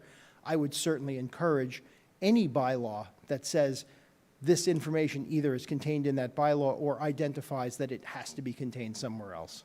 I appreciate your response. Thank you. Thank you. Mr. Malaguti, the floor is yours. Thank you. In section 5-7-10, where you removed the percentage for the recall, were you planning to put a percentage back in that's lower than the 20%? Because, and this is just my opinion, that you could have 3,000 voters that turn out, and then the majority of those 3,000 determine the recall. So I think a threshold still needs to be in place. I don't think eliminating it is, for lack of better words, kosher, as I think other, for county, state, and federal, I think there's other thresholds that are required for recalls as well, too. So I think a percentage does need to be in there for the amount to require the majority of that percentage of registered voters, not just the majority of registered voters, depending on the amount that turn out. We discussed that, and I can actually say that the leading voice on that was our former chair, Mr. Golden, who was rather vociferous in his belief, and ultimately the committee agreed, that when you hold an election, you hold an election. Whatever that is, the voters decide. If the voters choose not to come, the voters choose not to come. But by putting in those minimums, you are, in essence, to some degree, eliminating the votes of those people who do show up. So we put in a 10% requirement, and we get a 9.8% turnout. So those people who chose to pay attention and come and exercise their right to vote are, in essence, being told, that's nice, we don't really care what you think because not enough of you showed up. So no matter what number we put in, it becomes an arbitrary circumstance. And with that in mind, we said, look, if something as extreme as the recall of an elected official, more people are likely to show up for that than they are to show up for a regular general election. But human nature aside, ultimately our belief was that when you hold an election, you're bound by that election, you're bound by that determination. That's the will of the people. If you're trying to put artificial restrictions on it, then that's controlling democracy. Democracy is the voice of the people who choose to show up. I think it's unfortunate that we have such low turnout, and obviously Plymouth is not unique in that. I'm not faulting our community versus others. There is a level of, whether it is apathy, antipathy, or indifference to town government, or even just ignorance to what's going on and the importance. I think it is our job, I consider it my job in part as a public official, and our job as any town official or town appointee and committee member to encourage people to get out there and vote and to inform them. But it is ultimately the voters who choose. And to say to those who do come out that your vote will not count unless more people who do or do not understand what's going on show up was something we didn't think was appropriate. So if I may counter that, if that number is arbitrary, for that, wouldn't the 15% of the signatures of registered voters also be arbitrary as well too, since you're putting a threshold number when you set a threshold number for the vote for the recall is arbitrary? No, because that's a direct approach to people. That's not something that anyone has to do or doesn't have to do. That's literally saying that there's enough interest in the town to move this forward. And we wanted to make sure that there was at least a sufficiently high bar so that this doesn't become just a simple matter of, I don't like you, I'm going to recall you, and we're going to be recalling everybody on alternate Thursdays. There has to be some basis. But when it comes to having gone through that threshold, having established that there is a sufficient groundswell to do something as severe as seeking the recall of a public official, there needs to be a basis for doing that. You have to be able to walk up to people and say, I'd like you to sign something to recall this official for this reason. And that's still set forth in the requirement. You have to explain the reason. And people have to decide whether or not they're willing to do that, just to get it on the ballot. Just like many other things have a threshold requirement for getting it on the ballot. Our charter, for example, when we created a charter commission, there was a threshold for getting it on the ballot, but there was no threshold required as to whether or not we actually changed the document or not. We could have had a record low turnout. We could have had 1,000 people show up for election. That would have decided our form of government. That's the way democracy works. So we didn't think that mirroring something as recalling an official should be a different standard for the electorate as deciding the entirety of our form of town government. So last question on that. If it's approved by a town meeting for that section, but the Attorney General rules it out of order that there needs to be a required threshold, what would be the recourse for putting a threshold? That can certainly be discussed. My assumption would be if the Attorney General rules it out of order, the existing provision would probably stay. But that said, it's not as if this document hasn't already been reviewed, at least by council, which it has, to get a preliminary understanding as to whether or not that was something that they thought was an issue. So council has reviewed this. We have put this through town council. But in the event that any provision that is adopted by the town, any provision in this document is adopted by the town that the AG's office considers to be inappropriate, the AG can either give us directive as to how to correct it, or we just simply are left with our existing provision. It just reverts. Okay, thank you. Okay, any further questions for Mr. Bulletin? Hearing and seeing none. Mr. Dunn, could you please move to approve Article 23? So moved. Thank you. And Ms. Butler, would you please second that motion? Second. So we have a first from Mr. Dunn, a second from Ms. Butler. Any discussion amongst the committee?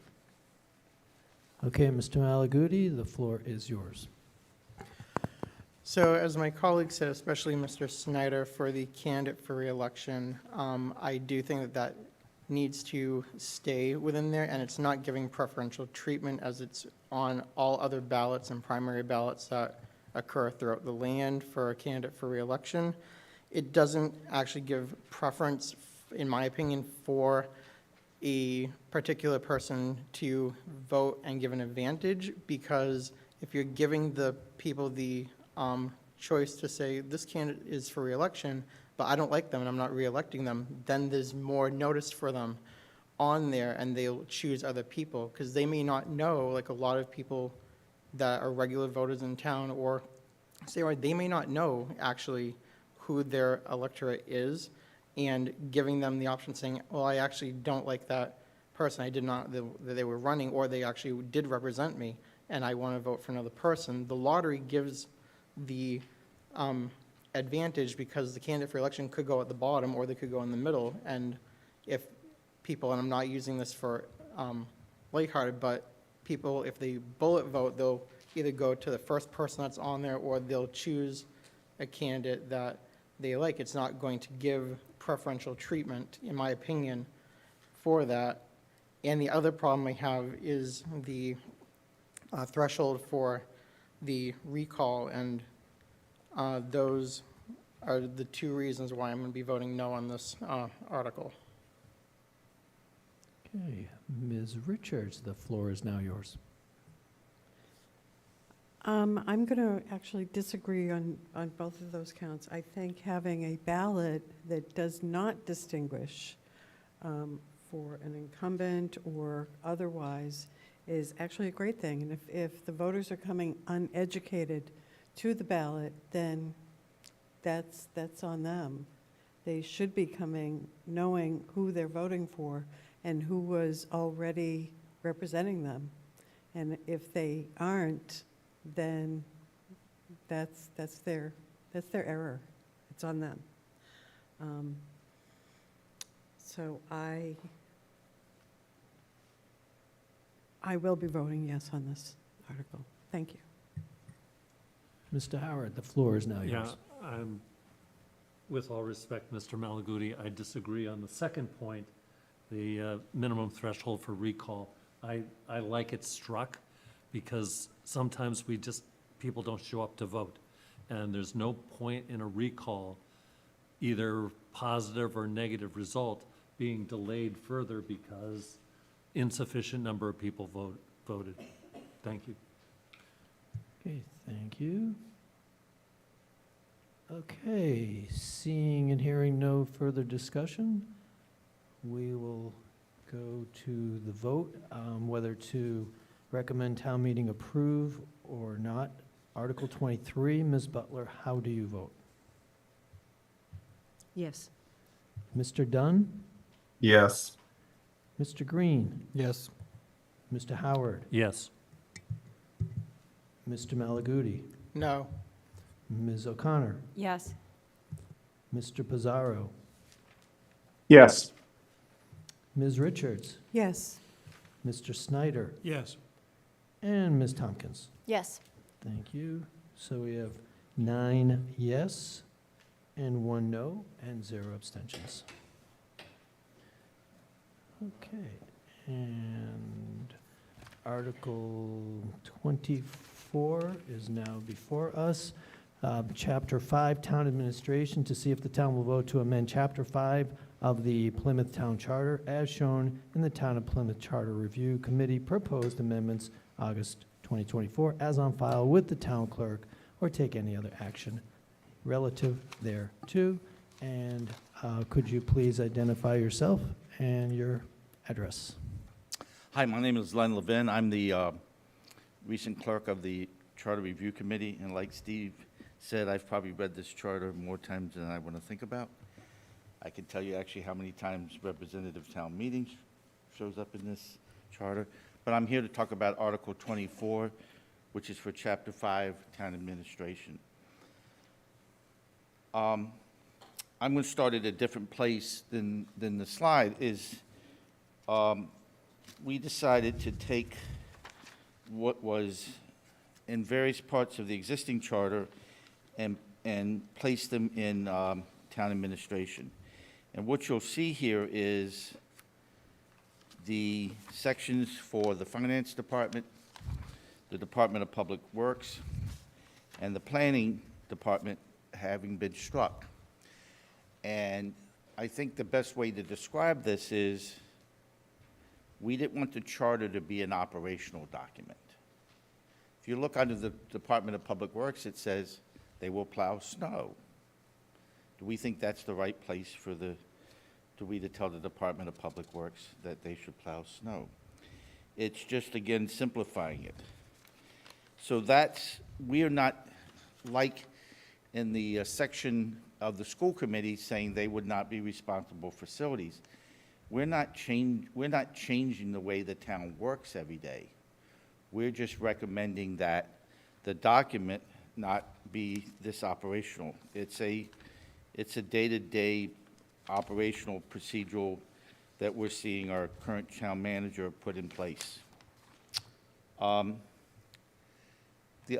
we go back to, on page 23, section 342, it talks about the requirements for being the considered to be the town manager. And the reason we struck that is we felt it was limiting. There are potentially people that would probably be a very good town manager that doesn't have these very specific prior work experiences. So that was the reason that was struck. And then, it basically is just trying to make it be as open a process for who gets to be considered to be a town manager. If you go to page 22, under 5710, It talks about, oops, hang on. I went to the wrong page. My apologies. I turned the page over and I went in the wrong direction. My apologies.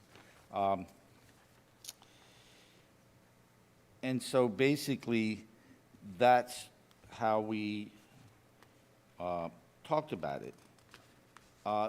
Then there's a whole list of things that the town manager should and shouldn't be able to do.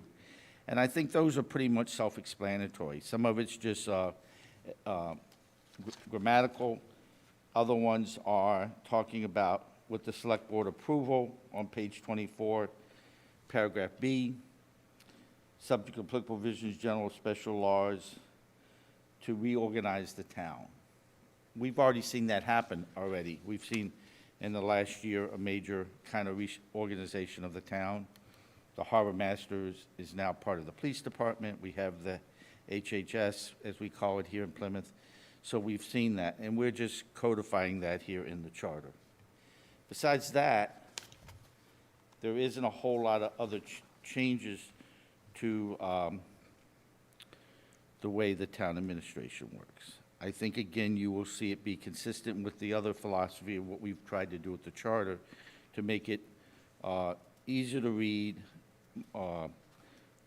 more consistent in its references to various items and as such. So with that, I will take any questions. Okay, thank you, Mr. Levin, for your explanation. Mr. Howard, the floor is now yours. At the top of this section, 342, the sentence, "The town manager shall not be subject to a personnel bylaw, if any." That kind of stands out, not being familiar with the town's personnel bylaws. Kind of curious as to why this was left in. I know he's under contract, he's not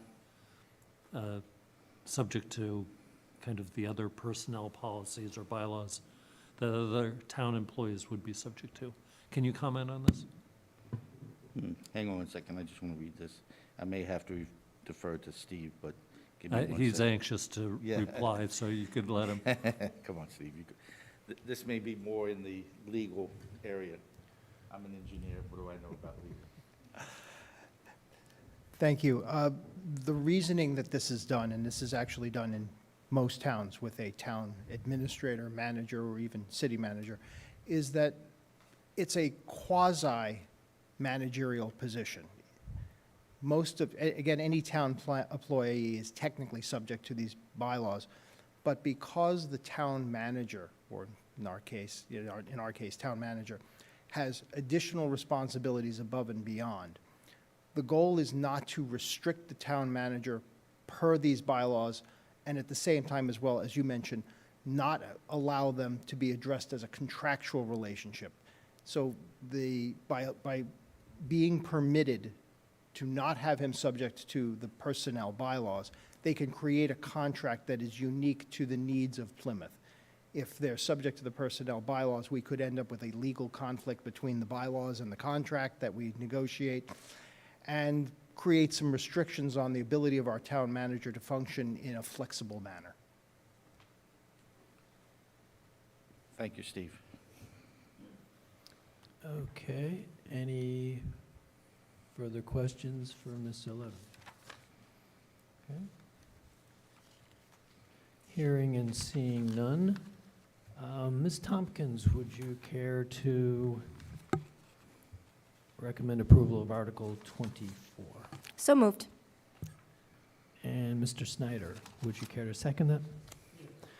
Okay, we have a first by Ms. Tompkins, a second by Mr. Snyder. Any discussion amongst the committee? Okay, thank you.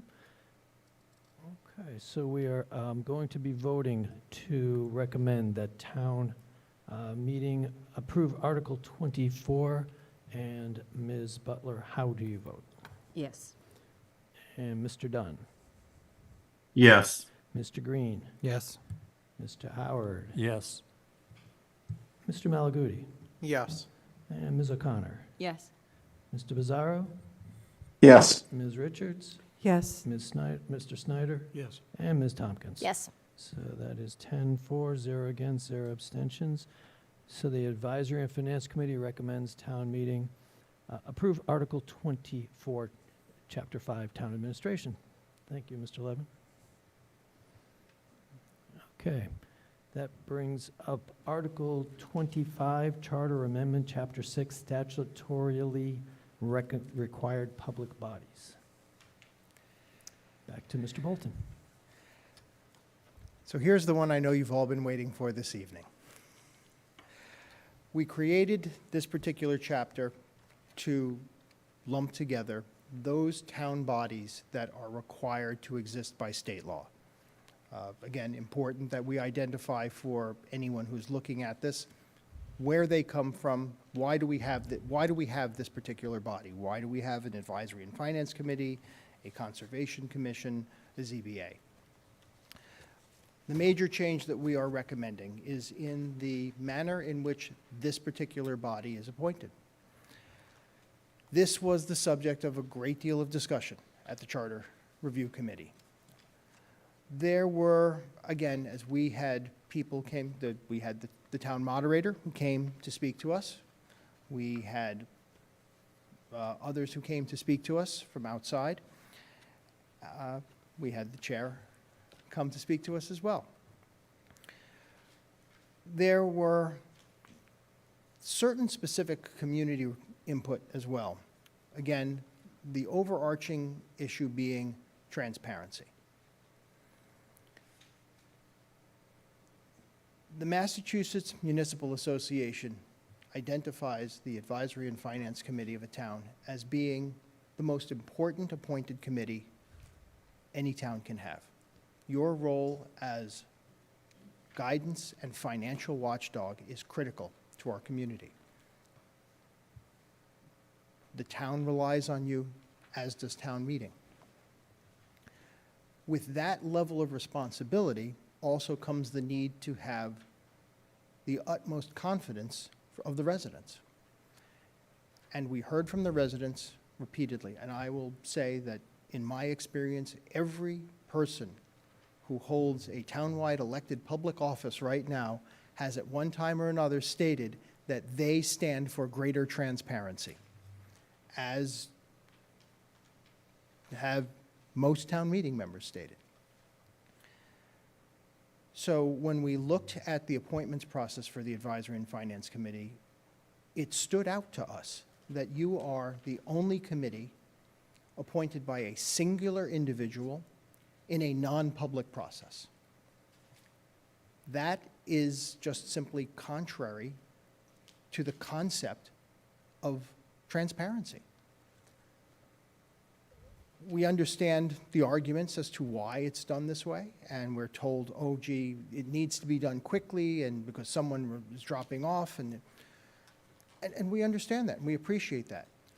But the committee's ultimate determination was that we felt that expedience should not supersede the need for both public vetting and public disclosure of who is coming to apply for such an important position. And it's an incredibly important position. So with that in mind, we looked at the approach and we said, okay, one person cannot do this. It just is contrary. No other committee in town is appointed by a singular individual. None. Similarly, no committee is appointed without a public hearing. No other committee. And that includes such important committees as the Zoning Board of Appeals, the Conservation Commission, the Historic District Commission, committees that make binding decisions on behalf of the town. I've never seen a lawsuit in which the defendant is listed as the Advisory and Finance Committee. I can certainly tell you all of those other commissions and committees that make decisions, they get sued. So we have to be very, very careful as to who's being appointed, and yet those committees are appointed differently. Why then the Advisory and Finance Committee? And we appreciate, again, all of the arguments that go with this, and I've heard from many of the members of the committee, as I know other Charter Review Committee members have. But we looked at this in a great deal of detail, and we ultimately came to the determination that, like other town committees of significant importance, the members, those applying to it, need to be appointed in a public process in a competitive manner, the way everyone else is. People apply, the residents, to have confidence in the committee, should know who's applying, what their credentials are, and why we're choosing one person versus another. So with that in mind, we then looked at, okay, who should do this? Now, some committees are appointed exclusively by one body. The Select Board appoints the ZBA. The Planning Board appoints almost all of the open space. There's a couple of committees that are mixed between Planning Board and Select Board. But we thought that, again, a committee as important as this, a committee that literally makes recommendations on all aspects of the town, should be appointed by those officials responsible for all aspects of the town. We certainly didn't want to take the town moderator out of that. The town moderator, first of all, is a townwide elected official.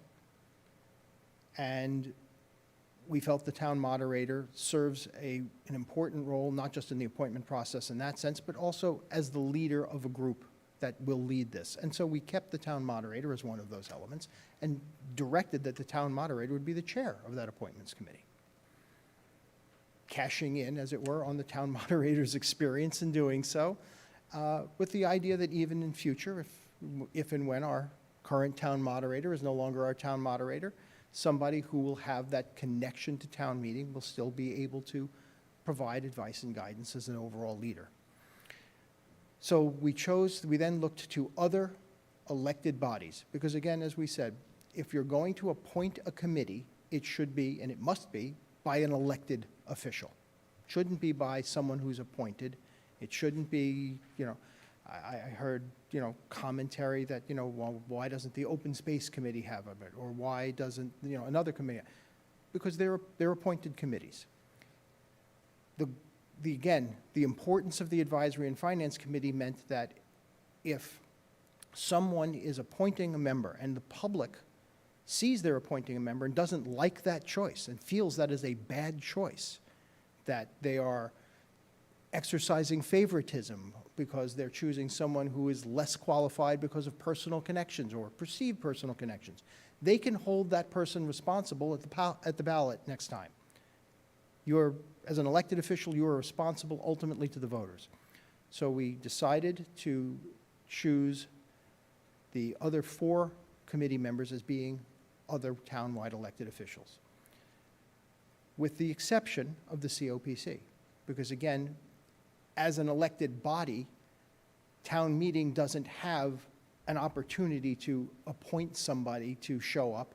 So we used the COPC as an appointing body for that. So we chose our town executive, and those town executive bodies are the Select Board, the Planning Board, and the School Committee, and our town legislature, town meeting through the COPC. I know that I've heard comment, again, and I apologize for going on this, but I know it's very important to this committee. I've heard comment to say, well, I understand, but I don't like those particular entities. To which I respond, there's 2 aspects of that. It shouldn't be the entity that you dislike, because those entities are elected by the voters. They are part of our charter. They are literally our elected officers. So if you dislike the fact that we have these bodies doing these things, I think your problem is with our form of government rather than with the government itself. So alternatively, it may be that you dislike the idea as to how the particular people on those bodies are operating currently. To which I give 2 responses.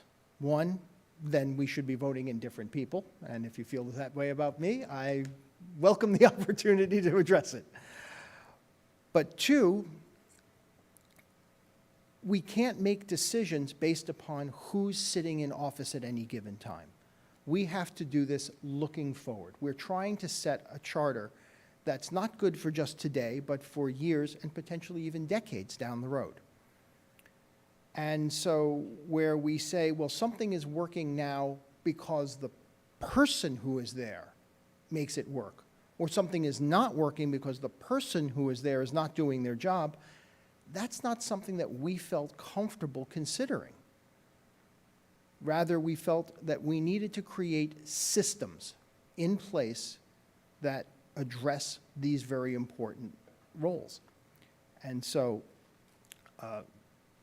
I know there'll be a lot of questions, a lot of comments, and I'm happy to address them. But again, as we looked at this, we said, if not these bodies, then who? And no one has come back with a better answer to us on that. And we understand the sentiment, but we could not allow things to remain as they were and at the same time say that we did everything to improve transparency in government. And with that, I'm open to questions. Okay, isn't there another slide? Certainly.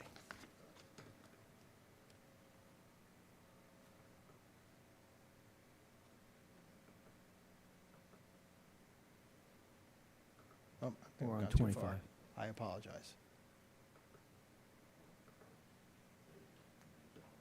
There's a continued on this. And that continues, but this is what we've talked about.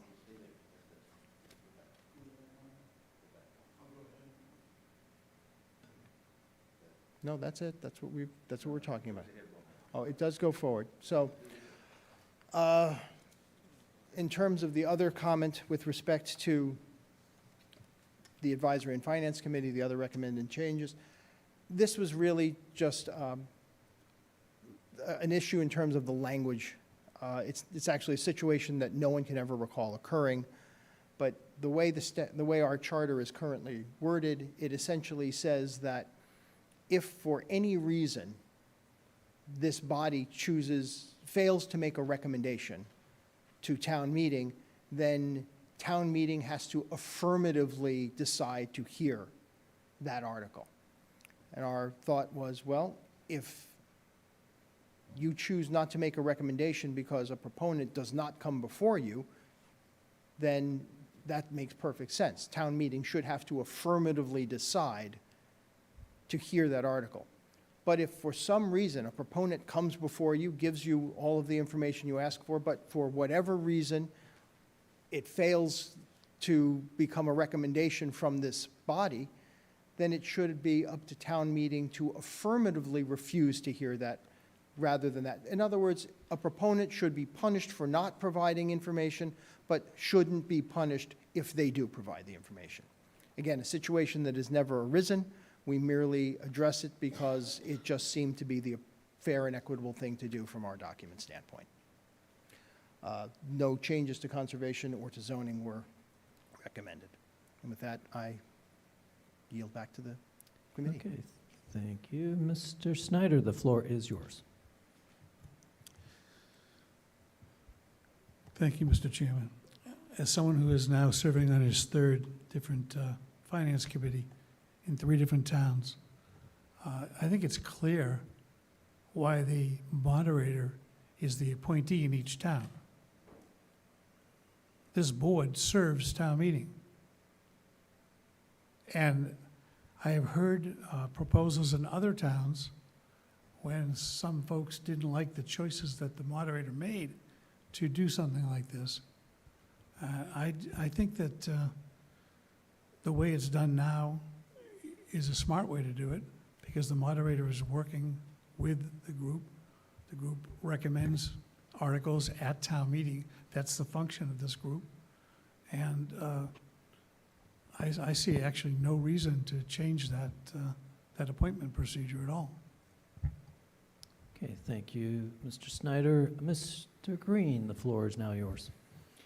I'm just curious, maybe even a question for Jeanette, we have an open position right now, and how many eager applicants are waiting in the hopper just to get a chance at sitting here for 4 hours? We have no idea. Prob- Actually, we do. We have one member that would like to be on the committee that's been approved, and then maybe one that's in the process. Good to know. But there's been- Mr. Dunn, the floor is now yours. Thank you, Mr. Chairman. I know we talked about this yesterday, Mr. Bolton, but my question would be just, do you see any issues with giving the select board appointment authority over a group that is supposed to vet the articles that they put forward and the budget that they put forward as the executive branch of this government, and whether or not that would lead to a potential of political appointments or of quote unquote yes men who are there serving at their appointment and hearing their articles? Well, as we discussed, this isn't an appointment by the select board. They are one voice among five. And if someone is appointing a yes man, I would beg to say that in the event that any one of these bodies put forth someone who was clearly grossly biased and wouldn't follow their best interests, the other four would vote no. Honestly, I would say the irony is that we probably created the least cooperative group that you could ever see in doing this. These various bodies have been in competition with each other, seemingly, which is inappropriate for our town. They should be working cooperatively together, and the first thing that they should be doing is they should be working cooperatively together to get the single best advice possible. The comment was made that your role is to advise town meeting. That's the advisory role. But you've forgotten the finance part. You are, I know you didn't, but you didn't reference, and I apologize. I'm not being, please, I don't mean to be dismissive, Mr. Snyder, I'm not intending. You are the advisory and finance committee. The finance committee answers to the community. You are the town's financial watchdog. That's, in my humble opinion, an equal responsibility to advising town meeting. Town meeting can give or take your advice, and they get the same information that you do. The town residents do not have the same opportunities to audit our financials and review all the detailed financial information that you do. And your expertise and experience in doing that is invaluable. It's something that needs to be encouraged as part of this process. It's not your exclusive role, nor should it be, and nor should we ever be making you a committee of CPAs and CFOs. But at the same time, we should also be able to make sure that we have a number of those people, if those people are applying and available, that we are comfortable with, so that we know that there is a balance on this committee. And that's something that, again, when we address the bylaws, should be creating as a means to say that the committee, through its chair, should be able to go forth to an appointments committee and say, this is the current makeup of our committee, this is where we are weak, this is where we are strong. I would encourage you to look for candidates who meet these particular parameters, because that's important. It's critical. It's, again, one of the reasons that when we looked at this, we took out the requirement that that a maximum of 2 people per precinct be three per precinct be, because, as we have said, the most important thing is getting you people, new appointees, who are in the best position to do the work.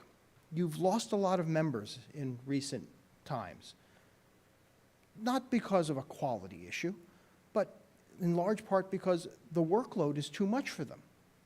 That's what they have said. I'm sorry, I have family conflicts, I have business conflicts, and these things happen, and we understand that. You do not have an easy job by any stretch of the imagination. You have one of the toughest jobs in town. So it's important that, again, when someone is coming forward to apply for this job, they're asked publicly, do you understand the extent of this role? Do you know what goes into this? Are you able to do this? because it is, I am sure, just as disruptive as not having a member, as having a member constantly turning over and needing to get up to speed, because it places a greater burden on all of you to make up for that extra work. So again, I understand, Mr. Dunn, your question about appointments and who it is.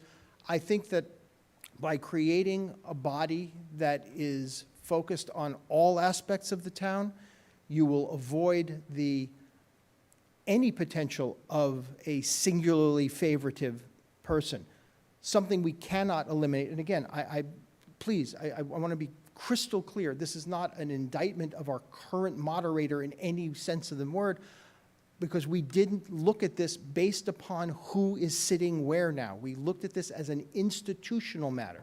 We don't know who will be the moderator 2 years, 5 years, 10 years from now.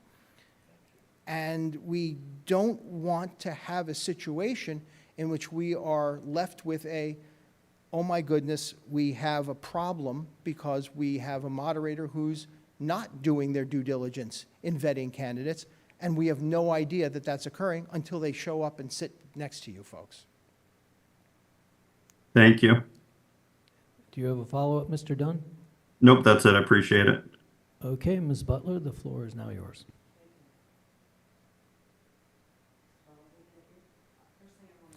I think you need your microphone's not on. Sorry. First thing I want to say is it's not a yes man, it's a yes person. I merely quoted Mr. Dunn. Okay. All right, next. We advise, we do not get the final vote. As we know, the COPC gets the final vote. They don't always vote what we have said. So we know that sometimes we're listened to, sometimes we're not.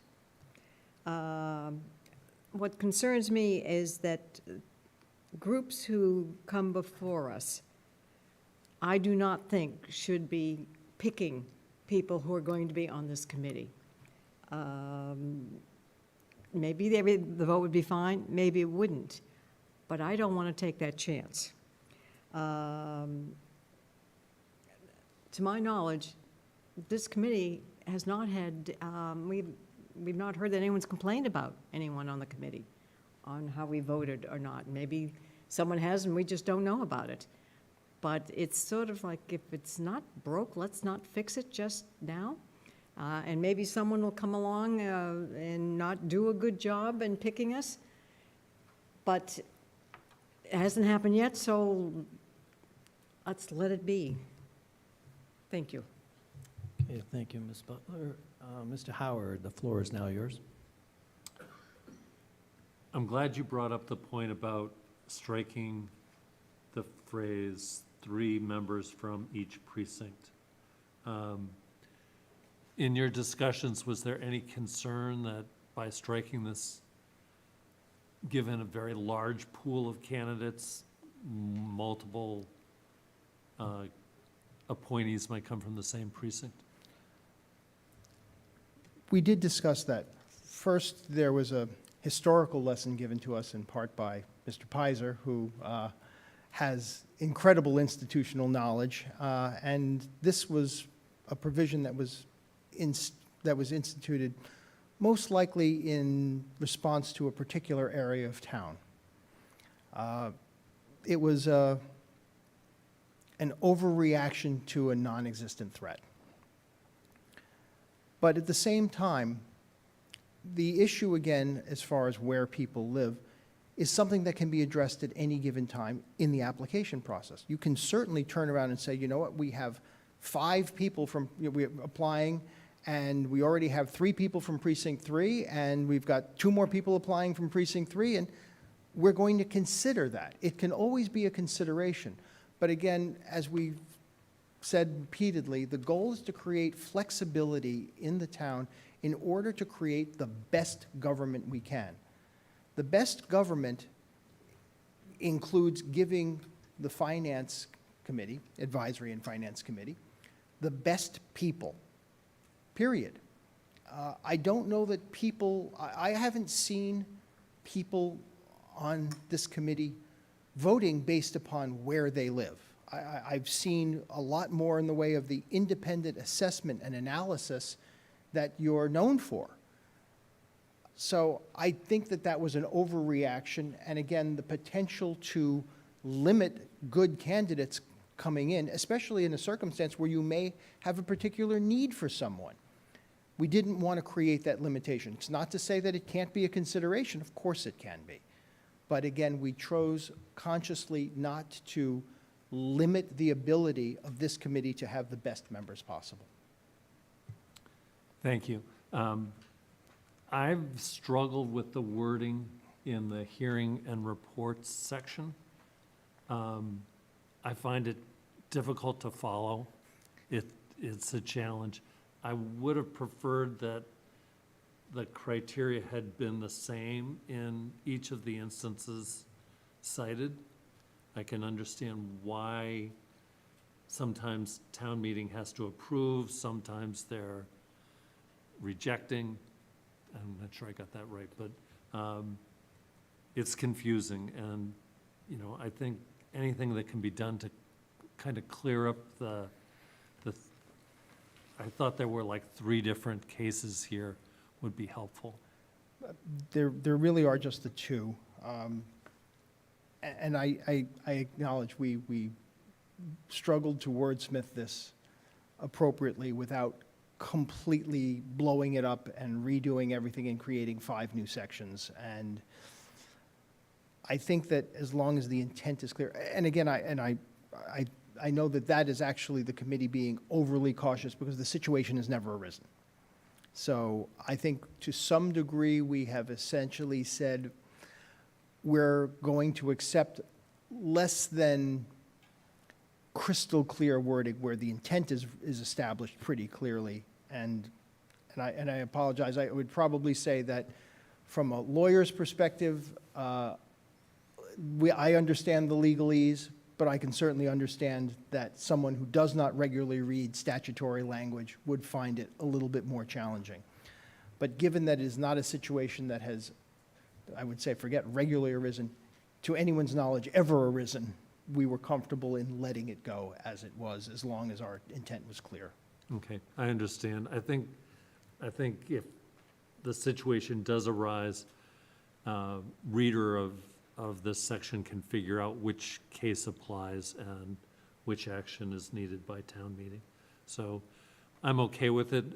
Personally, if I was on it, I would have said blow it up and rewrite it to be more clear. But I understand how you got here. Thank you. Thank you. Okay, Mr. Malaguti, the floor is yours. Thank you. I'm actually going to defer, I think, down there have their hand up first.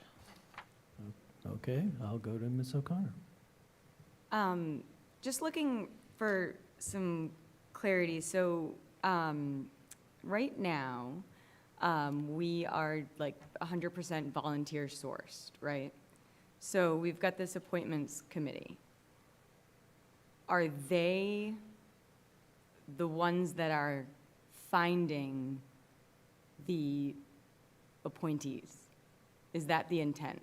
Or are they being supplied the volunteer pool, who they then review, select, and interview? So the way the appointments committee would work is the way every other committee's appointments work, which is when a vacancy comes, it is advertised. So you're not just simply sitting there waiting. People don't know when a vacancy comes up. If they're not following Mr. Neerman was good enough to announce just last night that you had a vacancy.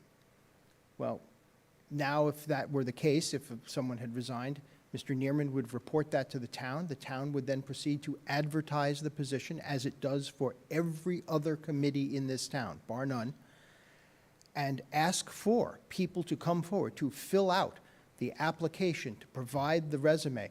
And as I think it should be in the case of a bylaw, but regardless, and if you submit that, be provided with a packet, whether it's the section of the town user manual or something else prepared by this body saying, this is what we do, this is our schedule, this is how many hours have typically done, so that anyone applying understands the rigors that they must go through to be a member, a valued member and a productive member of this committee. And after having received that, if they are still interested, then they appear before this committee in public and they express themselves. They say, this is why I want to be on this committee. This is my experience. This is my background. This is what I believe I bring to the committee. And the committee then votes. And this is done, of course, based upon whatever criteria they feel, with what I believe, again, should be the input of the chair in meeting the needs of this committee, because you are an invaluable committee, period. Your advice and guidance to town meeting, yes, town meeting does or does not follow you. That's absolutely their role. They are the elected ones. You're an advisory committee, which again speaks to the fact that it's less of a concern that someone gets appointed as one member of 15 who has a point of view. All of you have a point of view. It's not a biased point of view, it's just your point of view. You will advocate for the position that you believe best suits the town, as will any other member. But if someone shows up and says, well, I believe that under no circumstances should any money ever be cut from a school budget, they're not going to get appointed. If someone shows up and says, whatever the DPW wants, we should be giving them, they're not going to get appointed. And nor should they. This is not a committee of absolutes. It never has been, it never should be. You are a great mix of people. You bring different skill sets, different knowledges, different experiences, and that shouldn't change. What we're suggesting, and the reason we're suggesting this change, is not because if it ain't broke, don't fix it. It's broke in the sense that the community doesn't have an understanding of who you are. And that, you know, secrecy is anathema to democracy. That's the phrase. The community needs to have confidence in everybody that gets elected and or appointed. There needs to be a vetting process that they have access to. And they need to have the confidence that there isn't some backroom discussion or alternate motive for somebody being appointed. I'm not saying that there is. And again, I apologize because I know it always comes across that way. Whenever we talk about transparency, someone says, oh, you're talking about me and you're accusing me. And I'm not suggesting it in any way, shape, or form that it has occurred, is occurring, etc. We looked at this at an institutional level. We had multiple people contact us. Some specifically discussing the Finance Committee, others speaking in more generalities, but saying, whatever you do with respect to the charter, make town government more transparent. I want to be able to know what's going on. And we could not, in good conscience, say we're following that directive and leaving the most important appointed committee, by some measures, appointed in secrecy. It just did not ring true to the committee. And this was not a committee that was, that was unanimous at the outset as to what to do with this. Because there were certainly voices who said, but it works. And we get it.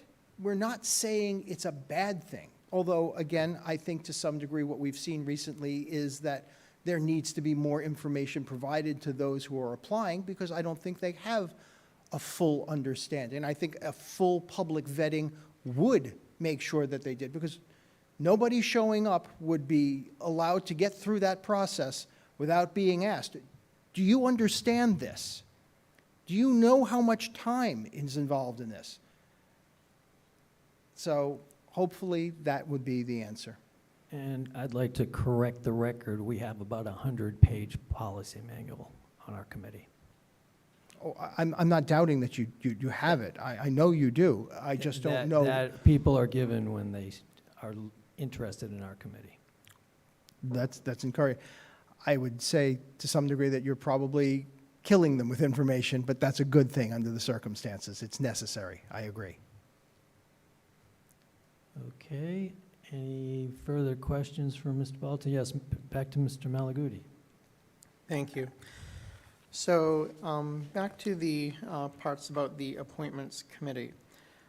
How often do you regularly see them meeting to actually convene, since 3 of them have specific meeting nights for their own respective committees? And usually when there's appointments for boards and committees from those, especially select board and planning board, that they're usually affixed to the night that they're usually meeting, and they don't always have a public hearing on it. It could be under an administrative note. First, the committee is an independent body, so it's not meeting on under some other committee's administrative note. Second, If I may, secondly, it's, for clarification. please. So I'm not saying the committee is on the other person's night. What I'm saying is, so you have an appointee from the planning board, an appointee from the school committee, an appointee from the select board. Each of those members meet on a certain night. The planning board appointee meets on Wednesday night, the select board meets on Tuesday night, the school committee meets on Monday night. So how are you going to make sure there's arrangements so they don't have direct duty for their own committee that they've been elected to do this? Would it be on a morning? Would it be on a Thursday? Would it be on a Friday, even though that there's no meetings on Friday nights? That's what I'm trying to figure out, is to not have it interfere with their own elected duty. How would those members convene to meet, to have a public meeting that the public can actually attend, since the public usually cannot attend morning meetings or mid-afternoon meetings? Well, in terms of how often they would meet when necessary. It's not a regularly not a committee. It would meet as necessary when there is an opening and when there is a hearing scheduled for it. They don't need to meet for other purposes beyond hearing from the chair of the committee, if that's their will, that that's what a bylaw is put into and say, to get recommendations or advice and guidance. At the same time, two of those 3 bodies that you mentioned don't meet on a weekly basis. School committee doesn't meet every week, nor does the planning board meet on alternate weeks. In terms of the select board, they tend to meet weekly on Tuesday, so a committee meeting could be scheduled on an alternate Wednesday, on an alternate Monday in the evening. If there's an emergency that needs to be scheduled, 5 o'clock is certainly available for people to meet. I think the bottom line is anyone appointed to this committee would also have the same obligations as we're expecting from someone who's coming to the Advisory and Finance Committee, which is, if you're going to take the position, you need to be able to make yourself available to do it. It's a priority and it has to be done. But that can be done whether it's on an alternate day or an hour before in a normal meeting. Planning board meets at 7 p.m. I believe so does the school committee. We can meet at 6 and conduct a hearing. We can meet at 5:30. We can meet whatever is necessary to go through it. It's something that, again, will have to be worked out as a matter of practice, but it is by no means an insurmountable situation to simply say that, okay, well, we have a period of time. Planning board is meeting on the 2nd and 4th Wednesday. The school committee is meeting on the 2nd and 4th Monday. We'll pick the 3rd Monday or Wednesday and hold the meeting then. I think that it's more than adequately valid. The COPC meets once a month on the 3rd Thursday. We won't hold it then. The town moderator doesn't have a regularly set hour. I'm sure that that can be scheduled as well. Thank you. On section 2-12-1, portion A, Advisory and Finance Committee made up of 15 members having 3-year overlapping terms. Persons not registered to vote in the town, town employees, and elected town, county, or state officials shall not be eligible for appointment to or service on the Advisory and Finance Committee.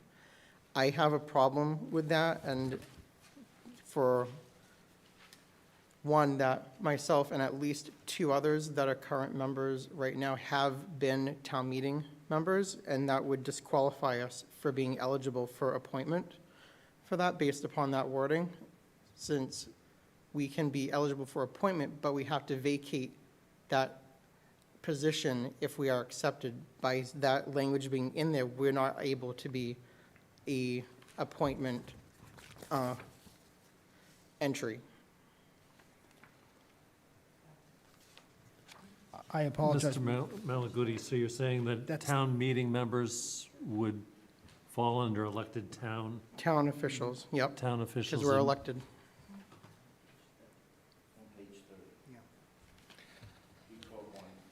Yeah. So it would exclude town meeting members from being on ANF? Exclude them for even be eligible for appointment. Well, No, appointment and service on are two different things.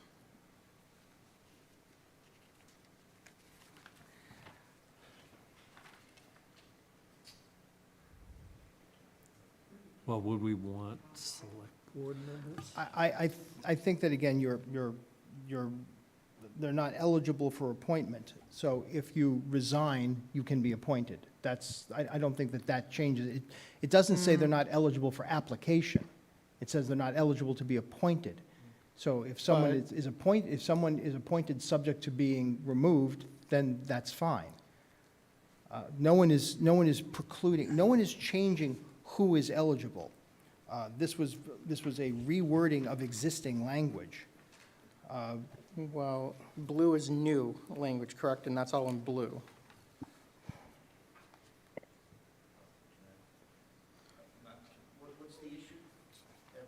The issue that would be myself and at least two others that are current members would not have been able to be members based upon this wording, since we would not have been eligible for appointment, as we were former town meeting members and town meeting members up to the day of appointment and then service on. We would already obviously have resigned that, but we would not be eligible to be appointed if.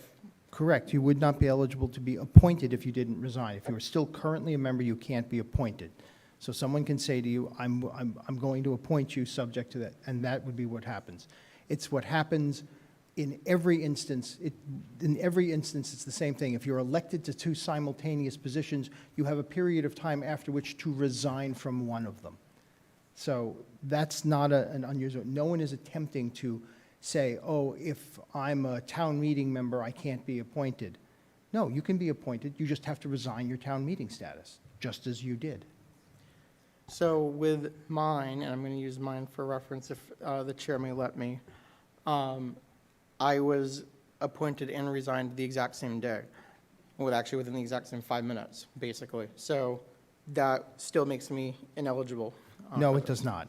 I'm sorry, but I think you're trying to read something into this that is not intended. I understand your concern, but that is not how government has ever functioned. There's no intent to say that you're not eligible to apply. You just can't actually take the office until you've resigned the other office. That's all. Okay, I'm going to move on. I'm sorry, I'm going to move on. Thank you. There was Ms. Richards. Did you have a comment? No, I just had a comment that to clarify that the application status can still move forward even if you're a town meeting member and you're appointed, you're accepted, and then your appointment happens once you resign within that 5-minute period, which is no different than the way it has always been. Is my understanding, is that correct? That is correct. Thank you. Okay, thank you. Mr. Snyder, the floor is now yours. Thank you, Mr. Chair. I'm still bothered by a couple of things here. First of all, blaming members who are elected for various reasons on the appointment in the first place. They're the same group of people that are going to apply. No, your mic's not on. Sorry. I don't think your mic's on. The same group of people who apply now will apply to this new group. And they'll be told the same thing that all of us have been told, what the responsibilities are the time that it takes and all these different things. And sometimes it's more than they think it's going to be, and they leave. That happens all over the place with different positions. And I don't think it's going to change with this group. But the thing that really bothers me, and one of my colleagues touched on it, is the fact that some of these people are going to be coming before us. And if some of them come and we're on a subcommittee that directly does their budget, they come in here, we cut their budget, they don't like us, and they say, well, next time it's time for the re-up of the members, I don't want that guy on there. He cut my budget. It's just a conflict of interest. There's no conflict right now with the moderator appointing this board. It's a conflict, and I don't care what anybody says. That is what it is. These people are coming before this group, and they're appointing us? That makes no sense. But that's exactly how every other committee works, including committees where, again, you regularly go in front of where other bodies, the planning board regularly goes in front of other bodies to talk about these things, whether it's other committees such as the ZBA, such as it happens. What you're essentially saying, and I understand that, is the nature of government is such that there is an overlap. And I understand that. And it comes down to, and again, I'm not in disagreement with you. I'm merely saying it comes down to an understanding that this is what we're allowed to do within the parameters of our town government. Because if you're going to have an appointing body rather than one person, and we've been told that that's what the town has been asking us to do, if we're going to have an appointing body, who do we have appointed? Because no matter what happens, that's going to be the issue. The argument ultimately has to come down to is these are the people that the voters have elected to lead town government. I understand that that's problematic in some instances, but that is the nature of government. These are your elected officials. If you can't trust your elected officials to act in the interests of the town, then, and I understand that, but if You can't trust the members here the same way, right? I'll throw it right back at you. You can't trust the members here the way that have already been appointed? I mean, it's not trust, no one said anything about You just trust. threw that out there about, it's the same. No, what I said was, again, that the residents need to see what is happening. They want a public process that they have confidence in. That's what our charge is. Again, town meeting can reject this, and I understand that. You don't, this committee can recommend against it. I understand that as well. But we had a charge, and our charge was to, among other things, listen to the residents and carry out what the residents' bidding was. This was the only way. We have asked others on multiple occasions, give us an alternative. No one was able to do so.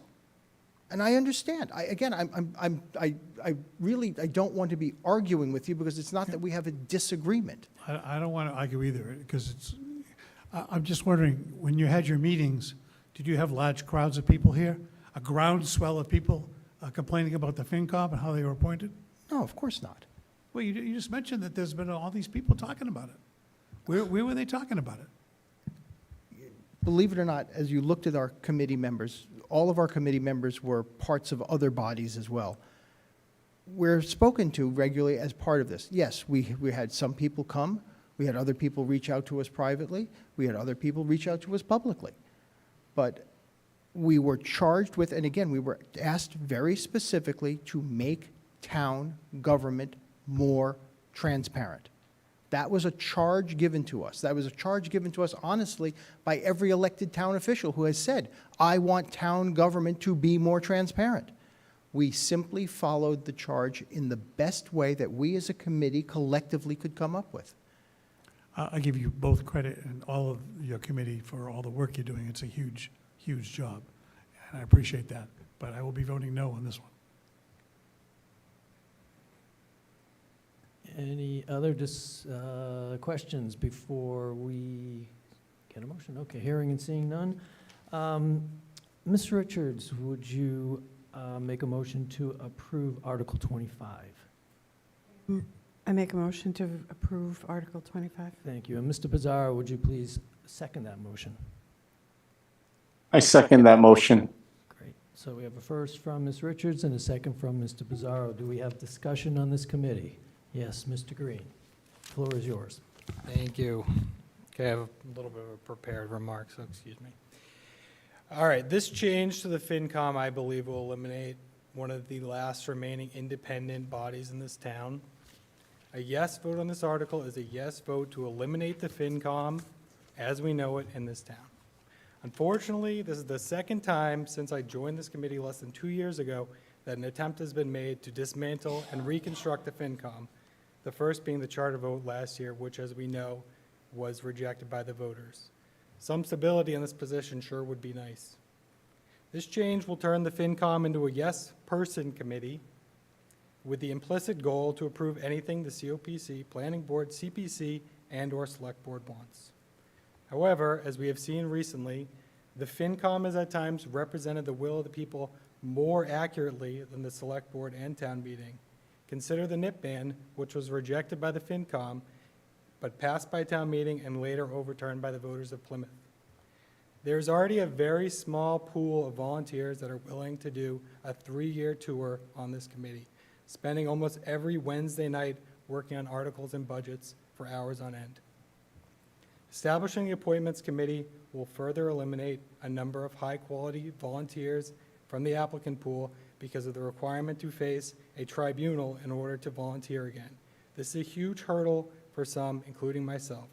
It's very easy for imposter syndrome to creep in and have someone self-eliminate themselves from a potential spot for not being good enough. Consider your future appointment interview. I can imagine mine. I can picture an in-depth review of my voting record to determine my loyalty, and I'm sure my recent criticism of the financial future of the CPC will also be questioned. How many of our members sitting here think they would be a quality candidate as determined by the committee if the hearings were scheduled today? I urge my fellow members of the FinCom to vote no for this change as a matter of self-preservation. Independence is important to the voters of this town. Thank you. Okay, thank you, Mr. Green. Mr. Dunn, I see your digital hand. The floor is now yours. Tell me if this isn't appropriate. It is. But No, I'm kidding. I'm looking for a kind of a middle ground here, and I'd like to propose an amendment to this section. So if you entertain me for a second, I would like it to say, an advisory and finance committee of 15 members shall be appointed by the moderator for 3-year overlapping terms. Persons not registered to vote in the town employees and elected town, county, and state officials shall not be eligible for appointment or service on the advisory and finance committee. Members of the advisory and finance committee shall be appointed or reappointed as may be applicable by the moderator at a public hearing, complying with the open meeting laws in which the applicant shall have the opportunity to be heard and questioned by the moderator, consistent with, and then scratch all that's scratched, consistent with the requirements of this section. The moderator may fill any vacancy by appointment, and the term of that appointment shall be for the remainder of the unexpired term of the person causing the vacancy. So I basically want to add in, so right now, I think part of the issue that we've had is that the appointments to this committee are not public. Who applies isn't public. What their qualifications are isn't public. This would at least make it so that those things were public, so that people would have the opportunity to see who has applied to be a member of the Advisory and Finance Committee and how they answered questions that the moderator may have. Okay, and I'll make one correction to that. Any member of the public can ask the town clerk for a resume for any of the members on this committee. And I know that for a fact. So it's, that is public information, our backgrounds. So, any comments to Mr. Dunn's? Any seconds to my motion? No. Seconded. Okay, we do have a motion right now. Yeah, that's an amendment to the motion. Would anybody like to move to accept that amendment to that motion? So moved. Okay, do I have a second? I mean, I made the motion, he seconded it. You're right. Okay, so discussion?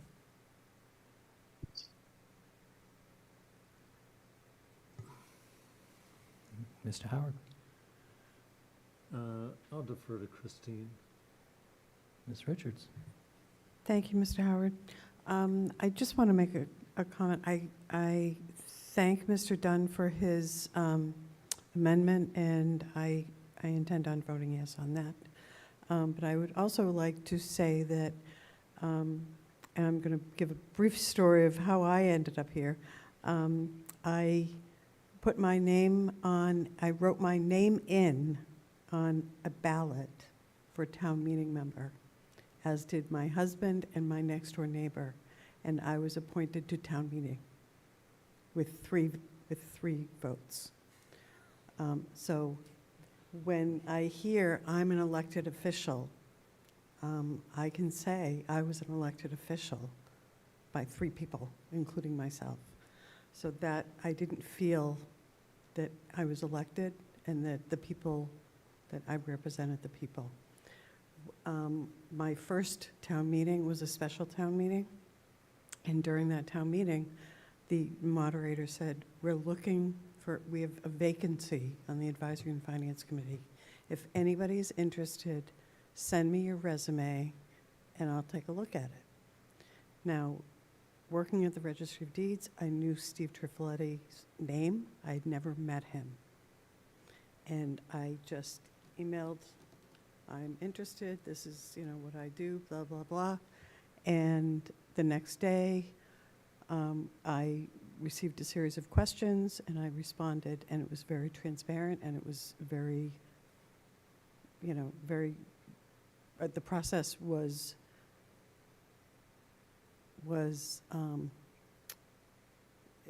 it worked, and there was no, I know you, you know me, it's, you'll be on the board and you'll vote for how I want it.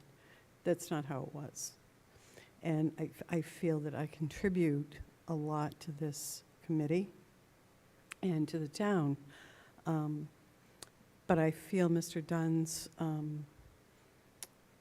amendment will satisfy the open meeting aspect and allow the public to have questions, and will allow elected officials, in addition, to pose questions of the applicants. So I think because they too can attend the open meeting and ask questions. All of the elected officials can show up and ask the same questions, just as if any of the other members of the public, of the applicants. So I think that is a great solution. Thank you. Okay, anybody? Mr. Howard? The floor is now yours. I'd like to think that the Charter Review Committee has been thoughtful in looking at the appointment mechanism for advisory and finance, and I'd like to see what is proposed go before town meeting. Thank you. When you say what is proposed, do you mean what is proposed by the Charter Review Committee, or what this What amendment? is proposed by the Charter Review Committee go before town meeting? Okay. Any other comments?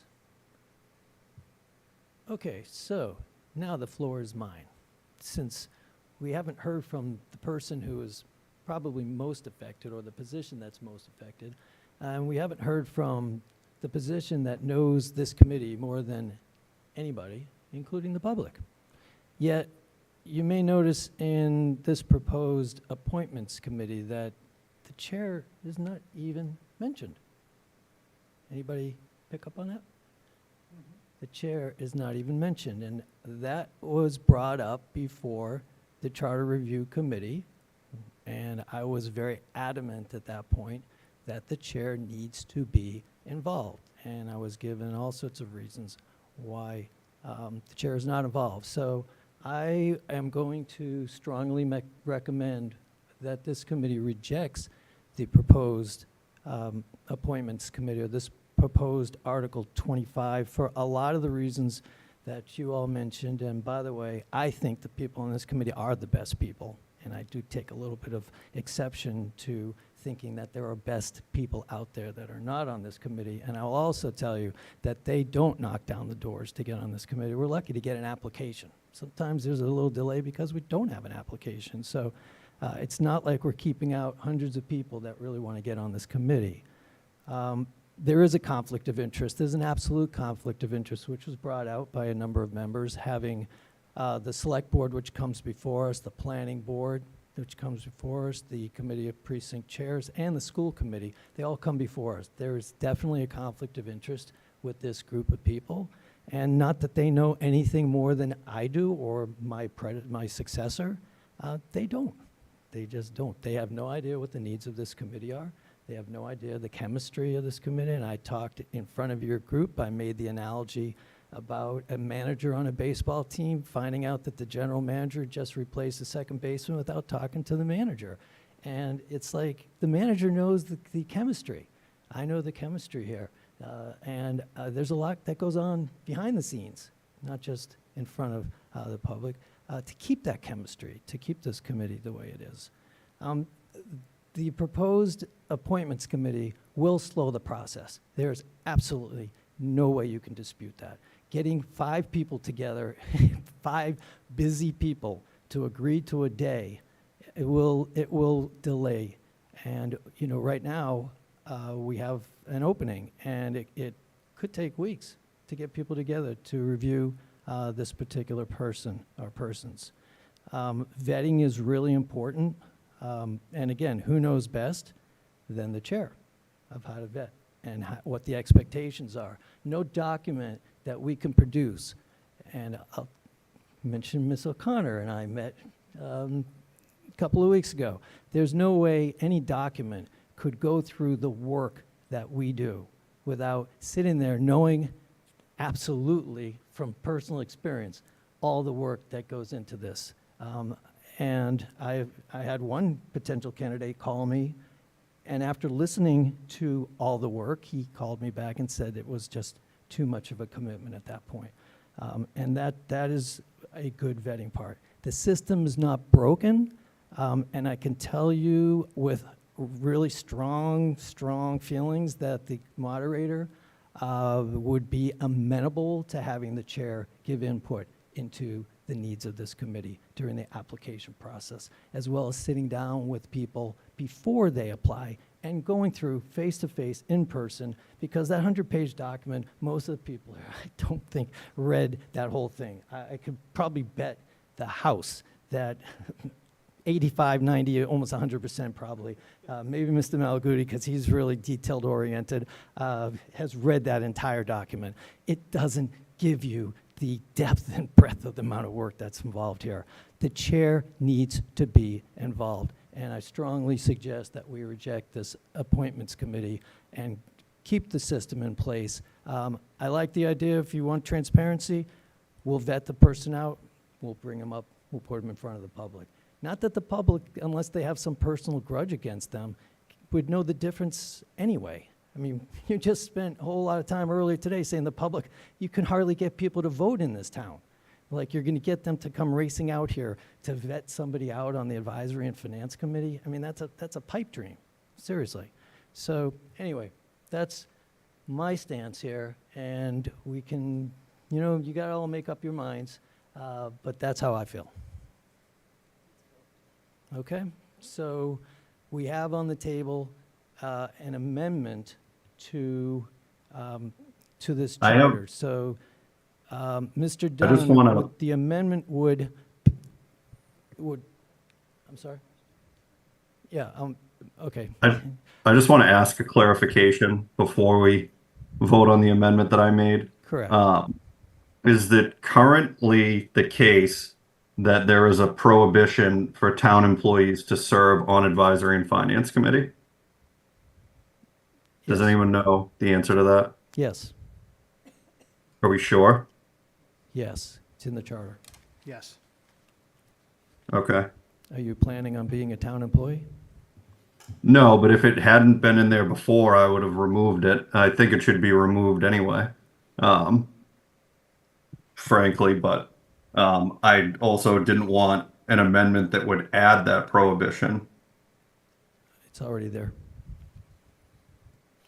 So your amendment would be to keep the process as is with the moderator vetting, if you will, the candidates. The selected candidate would go before a public hearing for total transparency before being appointed to the Advisory and Finance Committee. Am I saying it the way you would like it? Yes. Okay. Is anybody writing this down? Ms. Richards? Brian, would you be amenable to adding the chair to that? I would not be amenable to that.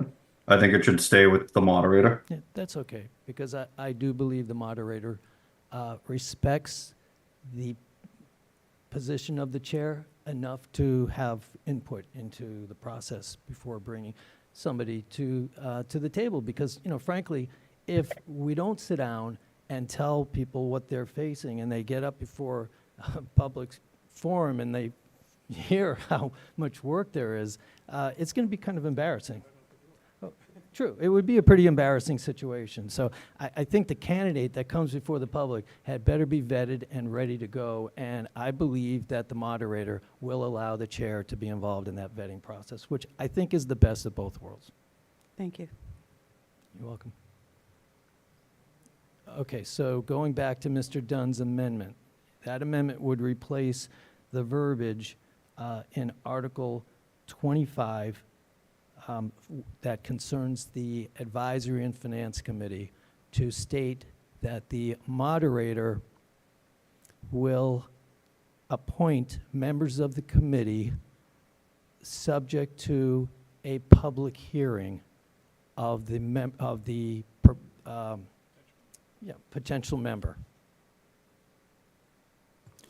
Excuse me, Mr. Chair. Who are we? That's me. I'm sorry. Go ahead. Just to clarify, to change that you're recommending, because you're not changing the proposed article, you're making a recommendation to town meeting to change. No, we're making an amendment to change the article. This would be the main motion. If we pass this amendment, then our amendment is always the main motion to town meeting. So this would go forward to town meeting as the main motion. Forgive me, I don't believe this body has the authority to change a town meeting article. Well, then we'll reject it. We've changed town meeting articles many times. We changed the loitering bylaw just the last town meeting. I understand, but I don't believe, I just don't believe you. I'm not being, trying to be difficult, sir.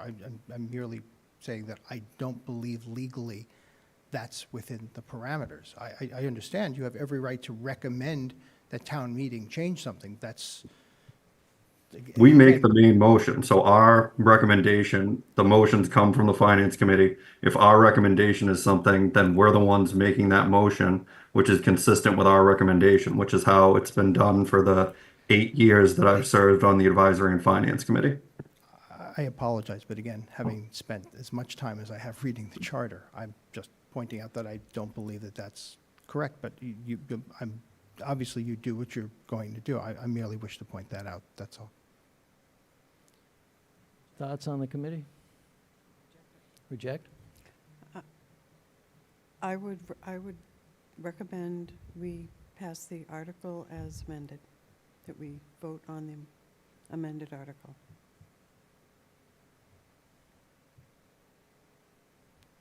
Any other thoughts?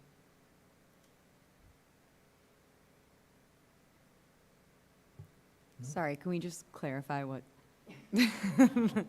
the end, so we are voting on the amended article, and that will be what will be moving forward. We have to vote on the amendment first and then the full article. If we accept the amendment, we'll be voting on the amended article. Okay, so we're going to vote now on the amendment, and then if that passes, we'll come back and vote on the amended article. Got it. Okay. Ms. Butler, how do you vote on the amendment? Right. Yes. Mr. Dunn, Yes. Mr. Green, Yes. Mr. Howard, Yes. Mr. Malaguti, Yes. Ms. O'Connor, Yes. Mr. Pizarro, Yes. Ms. Richards, Yes. Mr. Snyder, Yes. Ms. Tompkins. Yes. Okay, that's unanimous. 10 votes for, 0 against, 0 abstentions. Okay, now we will vote on accepting Article 26 with, as amended. I'll Correct. make that motion. Thank you, Ms. I'll second it. Richards. Ms. Richards made the motion. I'll second. Ms. Butler seconded. Any discussion on the motion to accept Article 26 as amended? Yes. It's Article 25. I'm sorry, 25. You are correct. Thank you. Okay, Article 25. Ms. Butler, how do you vote? Yes. And Mr. Dunn? Yes. Mr. Green? Yes. Mr. Howard? Yes. Mr. Malaguti? Yes. Ms. O'Connor? Yes. Mr. Pizarro? Yes. Ms. Richards? Yes. Mr. Snyder? Yes. And Ms. Tompkins? Yes. The Advisory and Finance Committee recommends town meeting accept Article 25 as amended in the verbiage from this meeting. Okay, thank you, Mr. Bolton, for taking us through Article 25. And now we move into Article 26, the Charter Amendment, Chapter 7, Charter Created Public Bodies, to see if the town will vote to amend Chapter 7 of the Plymouth Town Charter as shown in the Town of Plymouth Charter Review Committee proposed amendments August 2024 as on file with the town clerk, or take any other action relative thereto. And we are back with Mr. Costello. Yes, thank you, Mr. Chairman, members of the committee. I'd like to go over the Article 26, Chapter 7, Charter Created Public Bodies. And the first bullet in this section is the Committee of Precinct Chairs. Now, we're recommending defining the committee membership as being the elected chair from each precinct. The second new section that would be in here is to allow the vice chair to participate in discussions at a COPC meeting, but would not have the ability to vote. Under the general powers and duties, we're recommending defining the responsibilities of the committee regarding establishment of rules, reporting on activities, and managing presentation of town meeting articles. That's forming subcommittees for legislative oversight. That's bringing articles in front of town meeting prior to town meeting, the actual town meeting on both the spring and the fall.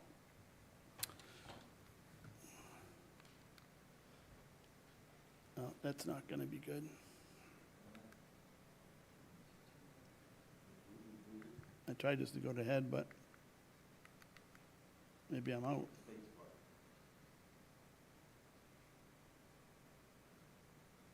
Thank you, sir.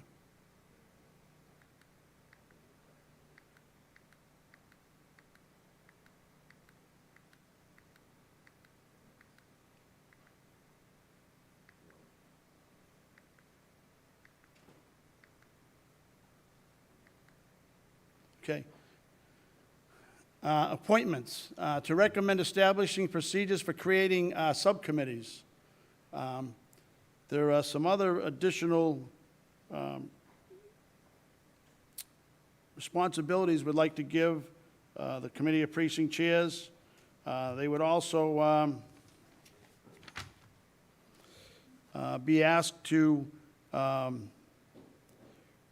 help a article maker that is bringing something before your committee, the Select Board, to help them with any technical difficulties of an article so that, you know, you might be able to eliminate the not ready for prime time article before it gets to the Advisory and Finance or the Select Board or along the way. Try to help an applicant deal with, navigating town meeting.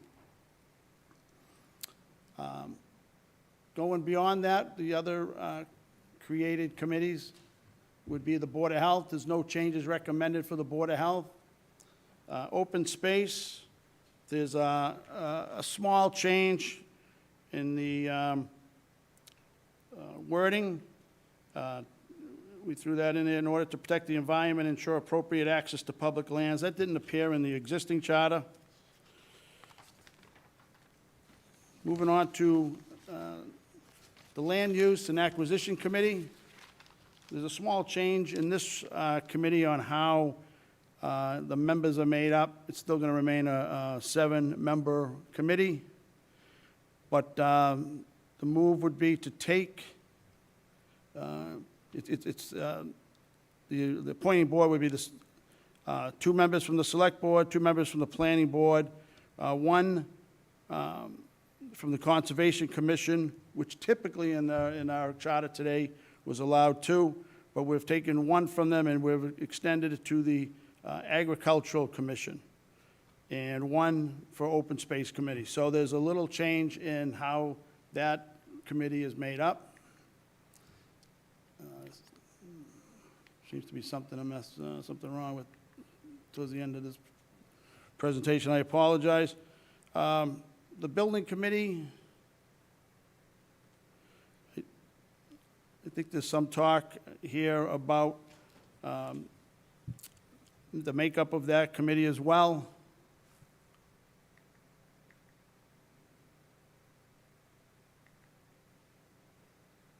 Try to go slow right through here.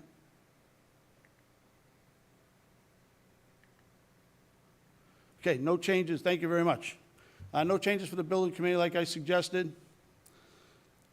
Oh, I apologize. I told you there was a couple, and there is. There's a blue section in there where it talks about the Select Board shall appoint 6 members for 3-year overlapping terms. The School Committee would designate 2 members for 1 year, and the Planning Board shall designate 1 of its members for a term of 1 year. The Select Board shall, in making appointments, seek to appoint a registered professional engineer or architect. That remains in our existing charter. There's also a new committee called the Precinct Advisory Committee. And this committee, as it shows up on page 35, would be would try to solve the problem we had of the redistricting 2 or 3 years ago. This committee would meet or be formed on any year ending in 1, and they would start to review how the town has grown during the last 10 years during the census or before the census is reported to us, so that they might be able to make some early predictions as to how the precincts might have to be redistricted in advance. Last time we did this exercise, the exercise went well, quite honestly, but with the pandemic, the information came very late. We were up against the clock, and we had to pull out the stops to get the redistricting done. It worked out okay in the end, but the effort with this committee is to try to head that off next time around. The final committee in this section is the Charter Review Committee, the one that's in front of you tonight. And we made a slight change to this. I talked earlier at the beginning that this is basically a new committee. Let me take that back. I'm not in the right section yet, but.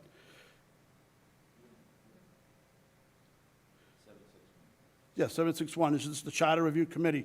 This has to happen every 5 years, and it does typically. The Charter Review is made up of 9 members who shall be residents. We're going to allow for the 2 associated members going forward. And what we did is expand the 3-person appointing committee, which I thought worked very well from the 2017 Charter Review Committee, but we expanded it by 2 to make it a 5-member committee. And the effort there was the voting process was a little awkward with 3 people, so we expanded it out, 1 member of the planning board and 1 member of the school committee, the same 5 entities that we tried using in other areas. But that's the only real change in the Charter Review Committee. And that concludes the changes, omissions for the section on charter mandated committees. So that's Article 26. So I've fielded any questions? Thank you so much, Through the Mr. chair, Costello. thank you. Absolutely. Any questions for Mr. Costello? Yes, Mr. Howard, the floor is now yours. Thank you. So looking at the first paragraph under composition and terms, the slide's a little misleading, but the wording in the first section, XXX. My concern is the second sentence. Precinct vice chairs may sit in place of the precinct chair in the absence of the precinct chair, but may not vote. I don't like this. The precinct, if the precinct chair can't attend the COPC, the precinct vice chair can attend, but then no one's voting for that precinct? That's not right. The precinct should always have a voice in the CPC, in the COPC. So I think the vice chair or the chair, the precinct chair's designee absolutely should be given a vote. And I can't support this as currently written, if I understand it correctly. During our discussion, it came up for years and years. You're 100% right. And I'm in your camp as a town meeting member. I think all 9 individual town meeting members in a precinct are on equal footing. So if I couldn't, as a chair, couldn't make a meeting, years past, we would send the vice chair, we would send the clerk, anyone that could cover the meeting, because you want to have that information brought back to the precinct. So I think that this is, so what has come up now, lately is the fact that all these people have to now be sworn in as members of committee of precinct chairs to vote. And it's become an issue initially with the town clerk's office. The other part comes up where if you have a multiple meeting issue, 2, 3 meetings, and you're the precinct chair, and you've made those meetings, and on the 3rd meeting, the vice chair attends, now you're asking someone to vote that hasn't had the luxury of hearing the whole article or issue from the beginning. But I understand your point. I argued your point because I feel we're all, 162 of us should all be equal. But as it pertains to the Committee of Precinct Chairs, it is now, it's an issue sometimes to have people vote that have not been sworn in as a member of that committee full-time. So we figured, to get the best of both worlds, you're still going to have representation at the meeting. You're going to be able to bring back the information to your other 8 members and your constituents. You're just not going to be able to vote as it stands today. Okay. Don't tell the women of America that they have representation, but they don't get a vote. Okay, so if the precinct chair cannot attend the meeting, a multiple occurrence meeting in the scenario described, then it's their responsibility to share with their designee what they've learned in previous meetings and for them to cast a vote representing their precinct. So if there's a problem with having a designee officially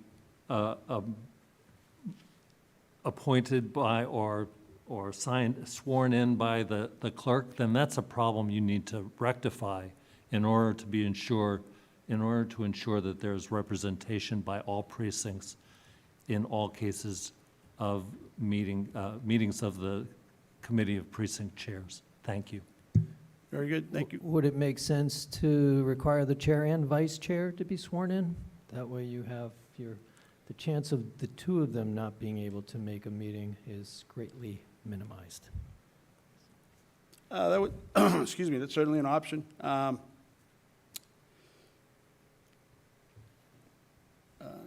It was discussed, the whole gamut was discussed, and ultimately, what seemed to work best for keeping us in compliance was to have representation, but not extend that final voting privilege. Okay, but that's not representation. Well, you can That's still the reason why participate the in United discussion. States I became understand the your United point. States. Yeah, I understand your It's point. not representation. But if you were to, and again, I want you to, these are all great questions. Yeah, I'm not arguing with you. But if you were not to make the meeting tonight, could you send a representative? And she would do exactly what I'm doing. All right, well, one of the 15 people, you couldn't just say, someone in my stead, please go to the meeting, I can't make it there tonight. That was one of the arguments. Yeah, I could. I mean, if I were hit by a car on the way here, God forbid, I have a backup here, I have a first vice chair, I have a second vice chair. So we're set up specifically. But you couldn't go from a pool of people that aren't already on the committee is the point. And I think that the point was made to me that as members of the committee of precinct chairs, we're the committee. So you can't just interchangeably bring people in to vote just because you can't make it. That was the argument. Now, I understand your points. I truly do. So, and we talked about this. We actually brought it back. This was one of the few articles that came back in sort of our last-minute housekeeping to be reviewed. And this is what we came up with. This was what was best for keeping us in compliance. It's not perfect, but that's, that's what we're going to put forward with here tonight. Okay. I'm sorry?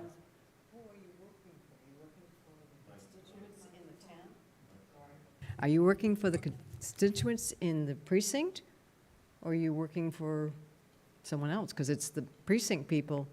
No, listen, I understand. You're exactly right. I'm working for the constituents, no doubt about it. But if I'm told that legally, as not a sworn-in member, my vote could jeopardize, the committee has 18 people. It's made up of 18 people. And to just bring people in when a vacancy occurs that haven't been sworn in, haven't been up to date, you certainly could fix that. You could teach, talk as best you could, convey the information, but it's a little bit of a problem that has come up in the existing charter. It's never been addressed, but it's sort of been the Wild West. Anybody's been allowed to go there, but it's been called into question. So we've had to address it, and that's what we came up with as a compromise. Okay, I'm going to go to Mr. Dunn. The floor is now yours. I was just going to echo what was just said by Mr. Howard, but I also want to point out in relation to our committee, we actually, similar to the each precinct, have a hierarchy here of a chair, a first vice chair, a second vice chair, and if some reason all three of those people are unavailable, then it's the person with the most seniority who would chair the meeting. And something similar could be, correct, something similar could be done at the precinct level where it could be chair, vice chair, secretary, and then by seniority. And this is why we drive here in separate vehicles. So, any other thoughts here? Ms. Richards? I think in the same way that our elected officials, or our appointed officials for all of the committees go to the town clerk's office and get sworn in, and they're required to get sworn in, that town meeting members are sworn in as well.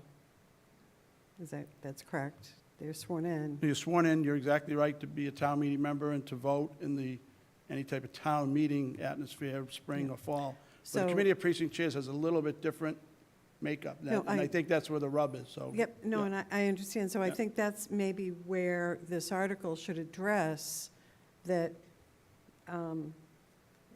they're already sworn in. So anybody who's sworn in is eligible to vote and in the COPC, who is requested to attend, who is one of the designated people representing that precinct at the COPC, regardless of what their title is. They've been requested by those 9 people to represent them. And they've already been sworn in, so it's not an issue. Why would it, what's the difference of being sworn in as a town meeting rep and being on the COPC? The way it was explained to Is there a me- security clearance that we're talking about? I mean, what No, is it's the, not so- why it's can't two separate somebody? entities, is what it was explained to me. Committee of Precinct Chairs is a standalone committee. The body of town meeting, 162 members, is a group in itself. Committee of Precinct Chairs is an offshoot of that group, but it doesn't necessarily mean that you're a Committee of Precinct Chairs member. Now, in the past, it hasn't been an issue. You would send the vice chair, you would send the clerk, you would go down the list to anyone in the 9-member precinct. But it's been explained to me that it's not the proper way to do it at this juncture, so we had to address it. And this is the best compromise I feel we could put together.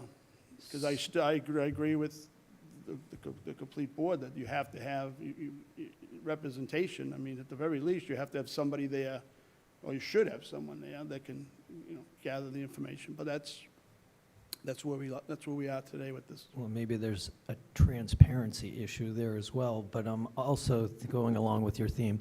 I'm just wondering if you're sworn in, are you sworn in specifically for a committee? Is that where the rub is here? That, well, Yes. well, so if we're sworn in for this committee, does that mean if I decided to be on your committee, that I would have to be sworn in again? Most definitely, it would have to be. Yes. Okay. Yeah. Okay, Yeah, 'cause I've you've had been to on be, multiple I've had to be committees. sworn in for multiple committees. Okay. All right. Any other questions for Mr. Costello? Yes, Mr. Malaguti, the floor is now yours. Thank you. So as past practice, basically, the vice chair, clerk, or anyone could vote that's been in there when the chair of that precinct has been vacant for the committee of precinct chairs, correct? Past practice, yes. I mean, today, you can do it today. So with this as well, and Mr. Costello, as you being a member of that body, has this been brought up in discussion with the COPC about that language, as they may have difference of view, in my opinion? It has not been brought up as an agenda item. It has been brought up in the course of 2 meetings during my progress report, or my monthly report to the committee as a whole on what the Charter Review Committee is doing. At one time early on, like I suggested, it had the ability to vote, even if you're a vice chair. But like I said, it was revisited in one of our final housekeeping meetings, and it changed because it was still not compliant. And so, in all fairness, the committee of precinct chairs hasn't met since that has happened, so it has not raised any concerns either way. Okay, thank you. I just wanted that clarification, just to know in case the COPC did actually hear that yet, or in discussion and all that, so thank you. Yep, no, they haven't heard the latest in a formal setting, no. Okay, any further questions for Mr. Costello? Okay. Ms. O'Connor, would you care to make a motion to approve Article 26? Thank you. So moved. And Mr. Malaguti, would you like to second that, please? Second. So we have a first from Ms. O'Connor, a second from Mr. Malaguti. Any discussion amongst the committee on Article 26? And I see Mr. Howard, you do have your hand up, and the floor is now yours. Same point here, if, unless modified, amended, I can't accept that the a designee for the precinct chair cannot vote. I can't accept that, so I'll vote no on this article. Thank you. Would you care to make an amendment? I'd be happy to make an amendment. So for the first paragraph, and the wording would remain the same, except for the last sentence, Okay, which re- would read read, the- precinct vice chairs may sit in place of their precinct chair in the absence of the precinct chair, and they may vote. Okay, so we have an amendment on the table. We have a second by Mr. Snyder. Do we have any discussion on this amendment to Article 26? Seeing and hearing none, let's vote on the amendment to Article 26 as stated by Mr. Howard. Ms. Butler, how do you vote? Yes. Mr. Dunn? Yes. Mr. Green? Yes. Mr. Howard? Yes. Mr. Malaguti? Yes. Ms. O'Connor? Yes. Mr. Pizarro? Yes. Ms. Richards? Yes. Mr. Snyder? Yes. And Ms. Tompkins? Yes. And we have approved this amendment 10-4, 0 against, and 0 abstentions. And so now we go back to the original article as amended. Thank you. And once again, Mr. Howard, could you read your amendment? In the first paragraph of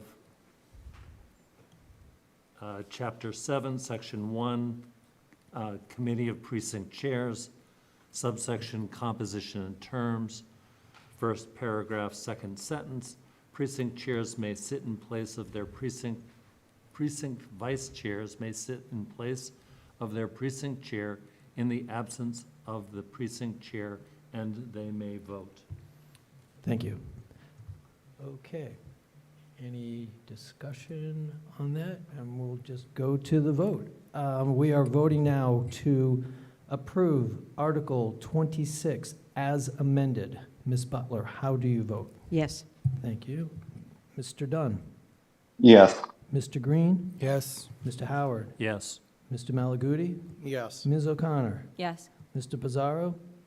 Yes. Ms. Richards? Yes. Mr. Snyder? Yes. Ms. Tompkins? Yes. So we have voted to recommend to town meeting Article 26 as amended. Okay, thank you for that vote. Okay, And thank that you. brings us up to Article 27, Charter Amendment, Chapter 8, Operation of Town Boards, Commissions, and Committees, to see if the town will vote to amend Chapter 8 of the Plymouth Town Charter as shown in the Town of Plymouth Charter Review Committee proposed amendments August 2024, as on file with the town clerk, or take any other action relative thereto. Mr. Costello, the floor is yours. Okay, thank you, Mr. Chairman. I'll discuss Article 27, Chapter 8, Operation of Town Boards, Commissions, and Committees. We're asking in this chapter to recommend creating a fixed date by which boards, commissions, and committees shall organize annually. And that's in 611. We're also asking to recommend to alter conditions under which an appointed board, commission, or committee member that has failed to attend meetings as deemed to have resigned. And we used a number of, I believe, 30%. If a member misses up to 30% of the meetings, that would be the benchmark. We also are asking, we're recommending to standardize the process for removal of an appointed board, commission, or committee member by the appointing body. And that's in its entirety, that's Article 27.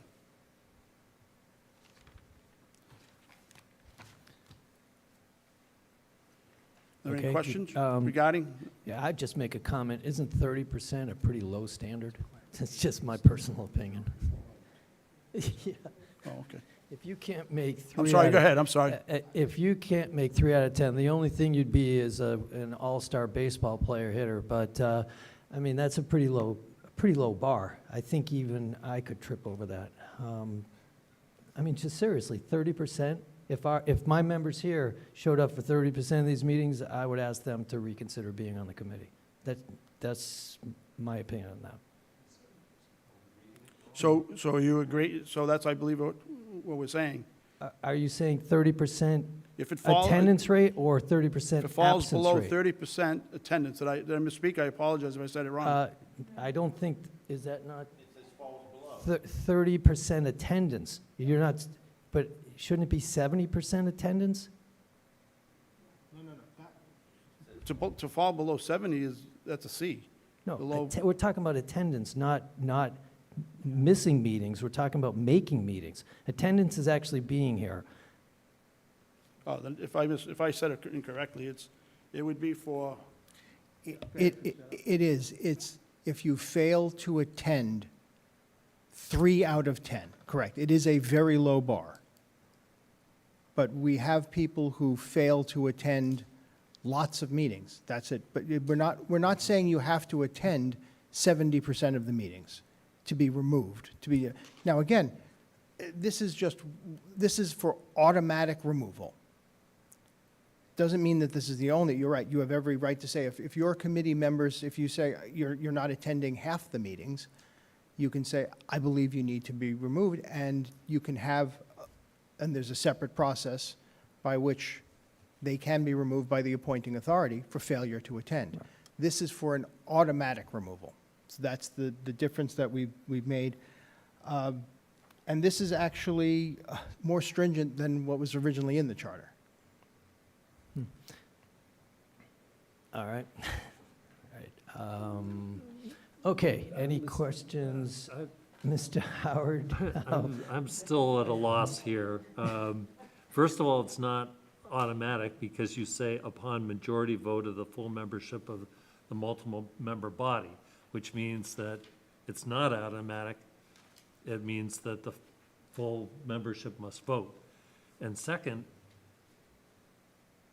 attendance within a 12-month period falls below 30%. So it's not 70% attendance, it's 30% attendance. That's how I read it, and that's how he If meant that's it. your That intent, is we correct. might agree with it, but If you come to 4 out of 10 meetings, you're golden, is what that's saying.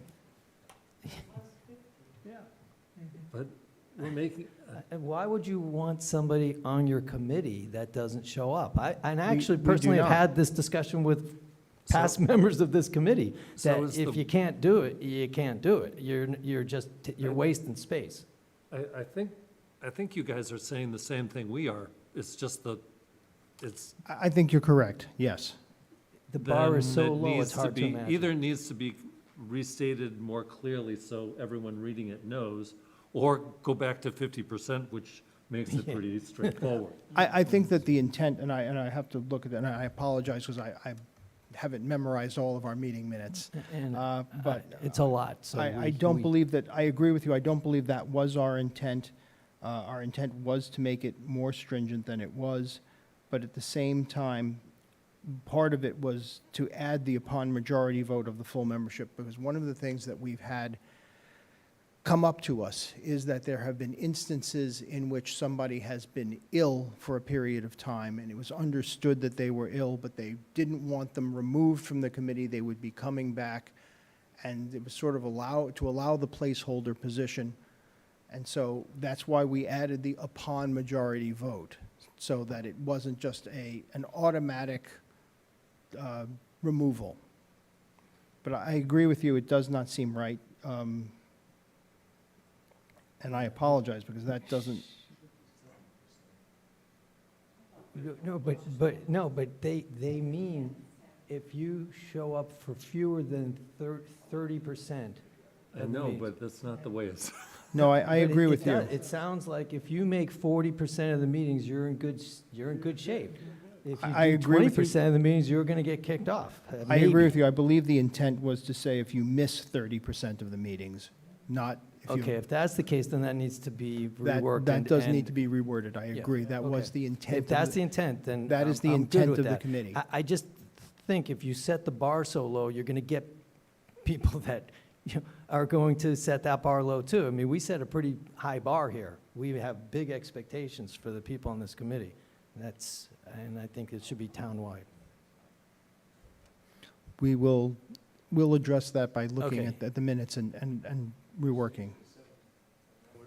I believe that was that's our right. intent, and we That just works. want, 70% we just want to is make fair. sure that that is in conformance with what the committee's position was, so that, we're not going to amend without speaking to the committee, but if that was what the committee's position, and this is a scrivener's error, then we can correct that.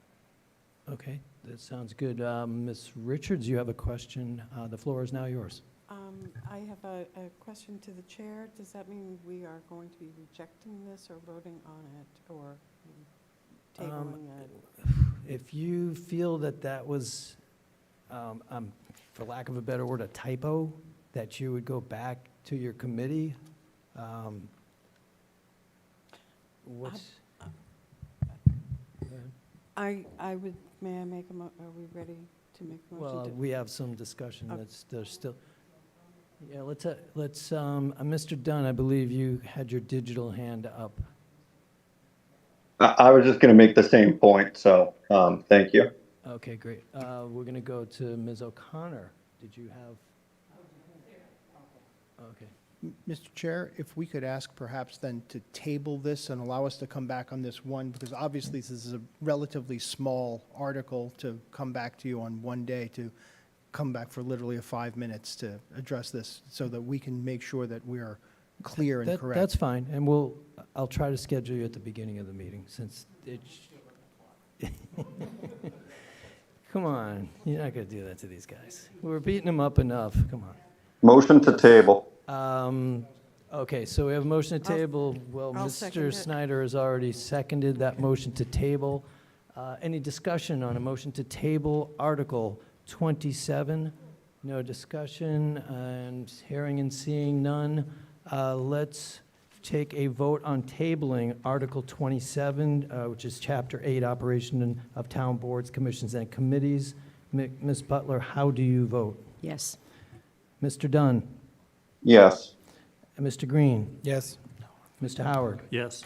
Mr. Malaguti? Yes. Ms. O'Connor? Yes. Mr. Pizarro? Yes. Ms. Richards?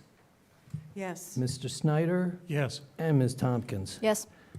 And the Advisory and Finance Committee has recommended to table this article with the understanding that you will come back and present again before the end of the next couple of weeks, basically. Thank you. Excellent. Okay, let's move on to Article 28, the Charter Amendment, Chapter 9, General Provisions, to see if the town will vote to amend Chapter 9 of the Plymouth Town Charter as shown in the Town of Plymouth Charter Review Committee proposed amendments August 2024, as on file with the town clerk, or take any other action relative thereto. I'm going back now to Mr. Bulletin. Thank you, Mr. Chair. This is just the general housekeeping provisions that are standard for the charter. The only change that we are recommending is the deletion of 711, which is language that is put in there at the first instance of the charter. It's been sitting in our charter for innumerable years. And it just, again, repeats what general law says. So we, as a matter of consistency, have said, of course, you can do whatever general law says. You can't do what general law doesn't say. So as a simple matter of consistency throughout, we just have removed those references. Beyond that, nothing has changed substantively. Okay. Any questions for Mr. Bulletin? Very good. And let's see, how about, Ms. Butler, would you like to make a motion to approve Article 28. I make the motion to approve Article 28. Thank you. And Mr. Dunn, would you care to second that motion? Second. Thank you so much. We have a first from Ms. Butler and a second motion from Mr. Dunn. Do we have any discussion on Article 28? Yes, Mr. Green, the floor is now yours. Not to take anybody's precious minutes, but as the dust settles with this, if there's any way to consolidate these articles, I think it would really make it more palatable, because I could see this being an entire day of town meeting. So the answer to that question is if somebody on the floor makes a motion to consolidate, then they will consolidate. But at this point, that was vetted out before this meeting because I actually asked that same question. Can we just vote on this whole package? And the answer was no. Okay. So we have to go through this exercise. Okay, any other discussion? Hearing and seeing none, we are now voting to approve Article 28, which is Chapter 9 of the Charter Amendment. 29. Chapter 9. It's Article 28, Chapter 9 of the General Provisions. Okay, Ms. Butler, how do you vote? Yes. Mr. Dunn? Yes. Mr. Green? Yes. Mr. Howard? Yes. Mr. Malaguti? Yes. Ms. O'Connor? Yes. Mr. Pizarro? Yes. Mr. Snyder? Yes. And Ms. Tompkins? Yes. Ms. Richards also votes yes. Oh, sorry. Jumped right over you. Thank you. Appreciate it. Okay, so the Advisory and Finance Committee has voted to recommend to town meeting the passage of Article 28, 10 to 0, including Ms. Richards' vote. All right, we're on to Article 29, and I believe that is the last article of the day, unless you have a few more you want to throw at us. Article 29 is the charter amendment for renumbering to see if the town will vote to authorize the town clerk with the approval of the town manager to make clerical and non-substantive editorial revisions to the Plymouth Town Charter in accordance with the changes as adopted by town meeting on October 19, 2024, or take any other action relative thereto. I'll go back to Mr. Bulletin for his presentation. Thank you, Mr. Chair. Again, as we started this process, what we're trying to explain is once town meeting has done its business through its votes, we'll have an understanding as to what provisions remain, what provisions are changed, what provisions otherwise may be altered, at which time the document will be locked in. We then need to renumber it in accordance with what is accepted by town meeting or what is rejected by town meeting. And that renumbering includes, as Mr. Malaguti mentioned earlier, the need to address not only the table of contents type numbers, but also the internal references that may occur, which is why the provision is not, well, it may be referred to as renumbering. It's really making all of the necessary clerical changes to respond to the actions of town meeting. Okay, and as I was reading through, I saw lots of X's. I thought you guys were showing us some football plays for the Patriots. So this is just a matter of course to sequence to make everything sync up so it's coherent. Any discussion or questions first for Mr. Bulletin on Article 29? Oh, hearing and seeing none. Let's see. Ms. Tompkins, would you care to make a motion to approve Article 29? So moved. Thank you. And Mr. Snyder, would you please second that motion? I'll second that motion. Thank you. So we have a first from Ms. Tompkins, a second from Mr. Snyder on Article 29. Do we have, I see a hand up. Mr. Dunn, would you like to start us off with discussion? Thank you. I just wanted to say thank you to Mr. Bolton and Mr. Costello tonight, but also the rest of the committee, Mr. Levin, Hanlon, Hutchinson, Lawler, Pizer, and Ms. Kabako and Vautrin, and Mr. Golden before he was elected to the select board. I got to watch a number of these meetings, and you guys really combed through this thing and did a lot of great work. So I just want to thank you for all the time and work that you put into this. I second that. Excellent. Thank you, Mr. Dunn. Any other discussion? Okay, hearing and seeing none, we will vote on Article 29. Ms. Butler, are you for or against? I am for. Thank you. Mr. Dunn? Yes. Mr. Green? Yes. Mr. Howard? Yes. Mr. Malaguti? Yes. Mr. O'Connor? Yes. Ms. O'Connor, sorry. It's late. Mr. Pizarro? Yes. Ms. Richards? Yes. Mr. Snyder? Yes. Ms. Tompkins? Yes. And we have voted as the Advisory and Finance Committee, 10 for, 0 against, and 0 abstentions to recommend to town meeting to approve Article 29 for renumbering. And that concludes the articles before us. Mr. Chair, members of the committee, thank you very much for your time and thoughtful deliberation this evening. On behalf of the entire Charter Review Committee, we appreciate your efforts. Well, we hope some of our input was useful to the charter. Don't say that. Okay, is there any new or old business? Okay. Any public comment? Is there any public still awake at this hour that would like to weigh in? I don't see any. Okay, we're up to our favorite time, the adjournment. Mr. Howard, would you like to make a motion to adjourn this meeting? Thank you. I'd be delighted to move that we adjourn this meeting. Excellent. And Mr. Green, would you like to second that emotion? So moved. Second that emotion. Okay.